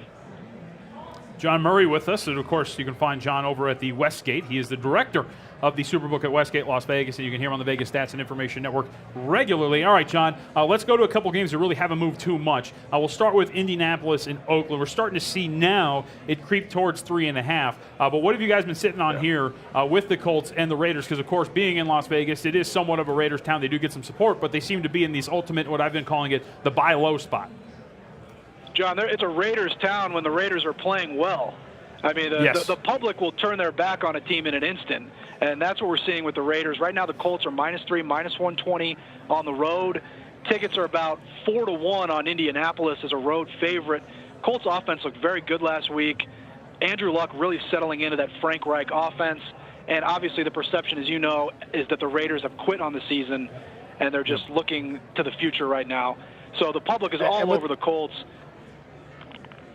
You know, and I think, John, without Marshawn Lynch, too, this is another factor here. You know, because they lose Lynch. You know, Doug Martin averages 3 yards, 3.7 a carry. Doesn't really make any explosive plays, which then puts more pressure on David Carr, who's really, you think David Carr's this great quarterback throwing the ball down the field, hasn't completed a pass over 30 yards in the air all season. Yeah, and, John, to bring it back to what we were talking about earlier, right? Frank Reich was also one of those coaches in terms of top odds to get fired first this season. Yeah. Well, why would Frank Reich get fired? Frank Reich he inherited a mess from Chuck Pagano, and I think he's done a pretty good job there. I know their win-loss record doesn't show it, but I really like Frank Reich. I think he's a good coach, and I think he's going to get that. He's got that offense going already. Once he gets some better players in there, I think he was a really good hire, and I think that we'll see some success from the Colts. Not this season, but I think Reich's a good coach, and they should stick with him. No doubt. I mean, they're the best third down team in football, and they haven't had half their offense there. How about, let's talk about Seattle, Detroit. Thoughts on that game? Okay. Well, I gave Seattle +3 to Brent Musburger, and John can tell you that Brent was not happy with my pick last week of the Bears. So I'm hoping that Seattle comes through. We saw some sharp money on the over in this game earlier in the week. A sharp group released a play on the over. The action on the side is pretty split right now. There's a few more tickets on Seattle, but it's pretty even at the moment. How about Tampa, Cincinnati, before we let you go? Yeah. Tampa Bay, Cincinnati. Now, we opened this game 6, but that was before the Bengals got demolished by Kansas City on Sunday Night Football. The game reopened 4.5. We saw some sharper groups take 4.5, and now we're down to the Bengals -3.5 right now. Buccaneers +3.5, -120. I should mention that. But there's definitely been a lot of sharp money come in on Tampa Bay. I don't know how you can back Dirk Cutter after what I saw out of him last Sunday, though, guys. Yep. It's John Murray, director of the Superbook at Westgate, Las Vegas. All right, John, 30 seconds. What are you locking in as a best bet today, sir? What should I lock in? I mean, I think the Giants are going to beat Washington. I mentioned that earlier. And I think the Rams, usually when the public comes in on a big dog like this, the favorite comes through. So look for the Rams to blow out Green Bay. And Mike, before I go, everybody in Vegas loved that Trent Richardson trade by you. So that was a great trade. I appreciate it, John. Trade. Except that I heard you posted odds I was going to get fired after I made that trade. I heard that. That's okay. I love it. No, never in Nevada, sir. Never in Nevada. Yeah, technically not allowed to do it in Nevada. So there you go. Hey, John, thanks for the time, man. Appreciate it. Anytime, guys. Have a good one. You got it. Yeah, see, you have to get those approved by gaming, so technically you're not allowed to post those props. Those are all global props, so whoever told you that was a lie. All right, when we come back, we're going to wrap it up. We'll take a look at the final numbers. Remember, we're about 15 minutes from kickoff of the early games. We'll have best bets as well. Final 15 minutes, don't go anywhere. This is Betting Across America live from Atlantic City. It's Betting Across America, your new weekend guide to everything sports betting. It's VSiN, coast to coast. You can listen to us on SiriusXM Channel 204. Watch us online at vsin.com and at Fubo TV.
It's Betting Across America, your new weekend guide to everything sports betting. It's VSiN, coast to coast. You can listen to us on SiriusXM Channel 204. Watch us online at VSiN.com and at Fubo TV. You heard it. Those are the spots where you can watch the show. We are live from our suite overlooking the William Hill Sportsbook, the Ocean Resort Casino in Atlantic City. Last few minutes here on the program as we get geared up and ready for the early kickoffs in the National Football League. And this is the best time, right before kickoff, Michael, because when you're keeping track of all these numbers, you start to see them pop up and light up, and you're seeing some changes here. So I have a couple for you. Good. We'll start with 255, 256. That's Denver, Kansas City on your rotation. And we are now starting to see Kansas City an 8-point favorite over the Denver Broncos. So I think, you figured that they were going to eat up double digits. I didn't think it was going to get back to 10. Thought it was going to stay around 9, 9.5. You see the number if you're watching the broadcast that it's 9 over at the South Point. But there are 8s out there. There's 8s. I'm all over Kansas City on the 8. I really do. 8? Okay. I do, because I think Kansas City's I think the second game, remember this, the second game in a matchup is about coaching. It's about the adjustments. You going Andy Reid or you going Vance Joseph? I'll go Andy Reid. Okay. You're going to go offensive coordinator of Andy Reid versus defensive coordinator Vance Joseph? No, you don't like that one. Are you going to go Bill Musgrave against the deep? I mean, I think to me, the Broncos are so simplistic what they have to do offensively. They're not great, okay? They're talking about trading Demaryius Thomas, talking about trading Emmanuel Sanders. That affects you a little bit. And then what can Case Keenum do on the road? I mean, look at Case Keenum's numbers on the road, even when he was in Minnesota. So look, the only thing that's going to stop this is if the Chiefs just have a bad day, and Mahomes has one of those. Well, and they're extremely poor. The Broncos are on the road in general. So under Vance Joseph, they're bad on the road. They've been awful on the road. And on top of this, Case Keenum, I'll tell you what Case Keenum can do. He can throw an interception. He's thrown an interception every single game thus far as a Denver Bronco. And he's not good on. He was 2 for 13 on third down when they played in Denver. Now he's going to deal with the Red Army in Kansas City. That's going to be a little challenge. And so this is why, again, you shop for the best number. It is 8 over at the Westgate. It is 9.5 at William Hill, including this book right behind us. So if you want to take the points, you can still get 9.5. If you want to lay the points, you can lay an 8 out there. Also, in terms of some numbers, and again, a wide variance of numbers, you still have 9.5 available. They are going to be there. I don't think they're going to be there a long time, but we're starting to see finally some buyback on the New York Jets. We have an 8 out there right now. There's 8s, there's 9.5s, there's 8.5s in between. But we're starting to see this support come in for the New York Jets now against the Bears. Look, I think the Jets defensively do a really good job. I know they're limited. I know the back end is tough because of all the injuries that they had, but they do a good job of game planning against the opponent. And this Bears offense, even with all the movement and all that, is not very complicated. It's not complicated at all. And so I think they'll have a good handle on it. Now, will they turn the ball over? I think that's the concern. Darnold turns the ball over. The key for Darnold is they have to win on first down. They've got to give him some easy throws on first down. And without Mack in the game, they should be able to find ways to throw the ball against a secondary, to me, that isn't very good. This is what I've found fascinating about the New York Jets up to this point. In their wins this year, they averaged 41 points per game. In their losses, they averaged 14. They have been so boom or bust. Sam Darnold in wins, 7 touchdowns, 3 interceptions, 65% completion. The complete inverse, 50%, 3 touchdowns, 7 picks in the losses. I mean, look, they're a struggle. They're a young team. So young teams, you're going to see this variance week in and week out. This is a tough spot for them.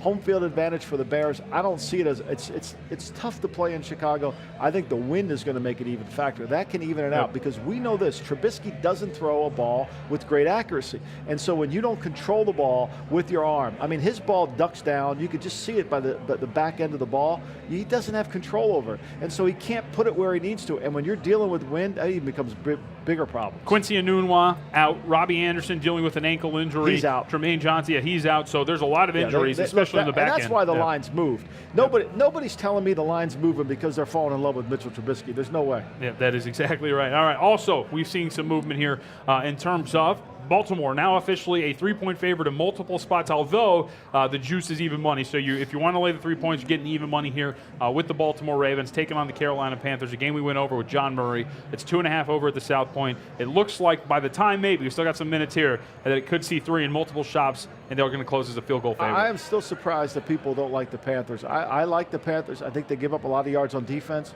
I think they played the fourth quarter really well last week. They have a good defensive front. Short can get after it. I think the Ravens' backup guard's gone. Their starting guard, Alex Lewis, is not going to play. They've got some weak spots. Plus, look, when you blitz Joe Flacco, when you blitz him, his quarterback rating is 68. You go after him, and then on the road, since 2016, he's had 28 turnovers. You can create some plays, and I think if the Panthers do a good job of attacking Joe Flacco, I think they'll find a way to win the game. And if the Pittsburgh Steelers can attack Baker Mayfield, they'll have a pretty good shot, too. He looks a little hampered. I mean, unless Hugh gets in there and designs new plays this week, I mean, they'll attack him. Exactly. Right now, we're seeing a lot of support for the Steelers at home. At the South Point, our home base, if you will, here at VSiN, they're a 9-point favorite, the Steelers are. They're a 9-point favorite in other shops as well, but it's 9 to 8.5 right now, despite the fact that the Browns, as you can see it here, if you're watching the broadcast on Fubo TV on the VSiN app, they're 5-2 against the number this year. They're 4-0 against the number in their last 4 games against the Pittsburgh Steelers. So in this spot they've been covering, and you're getting a little bit of value here if you're getting 9 as opposed to the opening 7.5. You know, we talked about this. We didn't say it on air, but the Steelers are 11-0 at home against the Browns in the last 11 years, and only 4 of those games were close. The other were double digits. So it's going to be in. Usually we've seen bigger spreads in these games, too. Steelers coming off a bye. Their defense is starting to play a little bit better. Look, T.J. Watt had 6 sacks, I think, or how many sacks in the first game he had? He was unbelievable. They couldn't block him. I think they'll put pressure on him, and I think Baker will make mistakes, and I think this is going to problem. Look, there's dissension in the coaching staff of the Cleveland Browns, especially when it comes to offense, and I think that's going to show up more today. Another big line move that we've been keeping track of. This is a later game. It is the Green Bay Packers. It is the Los Angeles Rams, and the Rams are a 7-point favorite, -120 over at the Westgate Superbook, 7.5 in other places. The best number you can find if you want Green Bay now, if you're going to get in late, is 8, which is amazing. Could have gotten 9.5 with the Green Bay Packers. Early in the week, right? I thought Green Bay was going to be supported. I didn't know it was going to get to this point where we see a 2.5 move. I don't think it's Green Bay. I just think it's Aaron Rodgers. Look, I mean, it makes sense. Yeah, of course. It's Aaron Rodgers. Look, I'm going to take Aaron Rodgers any chance I get. So why not? And when you look at the numbers, I mean, this Packer defense is terrible. They give up 28 points in 5 games, not counting the Buffalo shutout, okay? So we know the Rams are going to score 30-some points today. If they don't score 30, the Rams today, then it's a miracle. The Packers win. If they don't score 30, the Packers are going to win. Yeah. And they're going to score probably 30. So I think that's going to be the difference there. All right, and I saved the best for last because it is part of the best bets. Seattle, +3 points, taking on Detroit Lions. I'm all in, as you can hear it here. Woo! I'm all in on the Seattle Seahawks here catching a field goal. And you were good yesterday. What'd you end up yesterday? 3-2, just barely above. Hey, don't apologize. I tell my accountant all the time, don't apologize for making me money. Yeah, I won't. But I like Seattle here catching a field goal against the Detroit Lions. And you and I both agree on this one. I do. I like Seattle. I think Seattle's an undervalued team. I think their defense is playing much better. They've been very effective the last 2 weeks before the bye on third down. Their offense is starting to get a little bit more of a rhythm. I think Detroit's an easier game to game plan against. I think Russell Wilson will have a big day today. Yeah, the Seattle Seahawks, by the way, catching 3 points on the road against the Detroit Lions. That's what we're going for. The best bet, as you see the updated number for a different game right there. But Lions are a 3-point favorite, 3 -115 in other spots too. So that's going to do it for us here on Betting Across America. Again, we have to tell you, it is week 8 of the National Football League season. We're here every single weekend, 2 hours on Saturday, 3 hours on Sunday. Great. Come join us. It's awesome, right? I mean, it's only going to get bad weather. You might as well come inside, have a drink. Drinks on the house. Not that they're on the house, but the Eagles win. Come enjoy it, That's right. You can follow us on Twitter too, by the way, at Lombardi NFL. I'm at JVT, at VSiN Live, at the Ocean AC. We're active all throughout the week. Any questions or anything that you have, but make sure you swing down if you're on the East Coast. Only 45 minutes out of Philly, 2 hours out of North Jersey now that I know that because we got to hit the Parkway on the way back home. And it's only going to get better now that we're in the second half of the season where the NFL really starts to dig in. Yeah, all right, that does it for us here on the East Coast. We're going to send it back to Las Vegas for the Green Zone. Matt Humans is going to take over for the next few hours and update you on everything in game. Stick around here on VSiN. Plenty of programming left to go for the day. It's Betting Across America, your new weekend guide to everything sports betting. It's VSiN, coast to coast. You can listen to us on SiriusXM Channel 204. Watch us online at VSiN.com and at Fubo TV. I'm Brent Musburger, reminding you that the football betting season is here. There is nothing like it.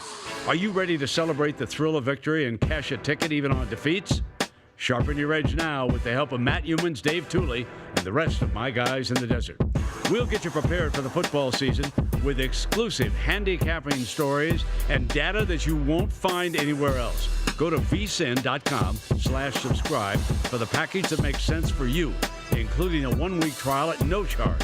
Our new all-access subscription includes Point Spread Weekly, VSiN's digital magazine designed to make you a better handicapper and avoid the agony of defeat. You'll also get VSiN's 140-plus page college football betting guide, followed by our comprehensive pro football betting guide. Sign up now, VSiN.com/subscribe. That's VSiN.com/subscribe. Remember, cashing tickets is what it's all about.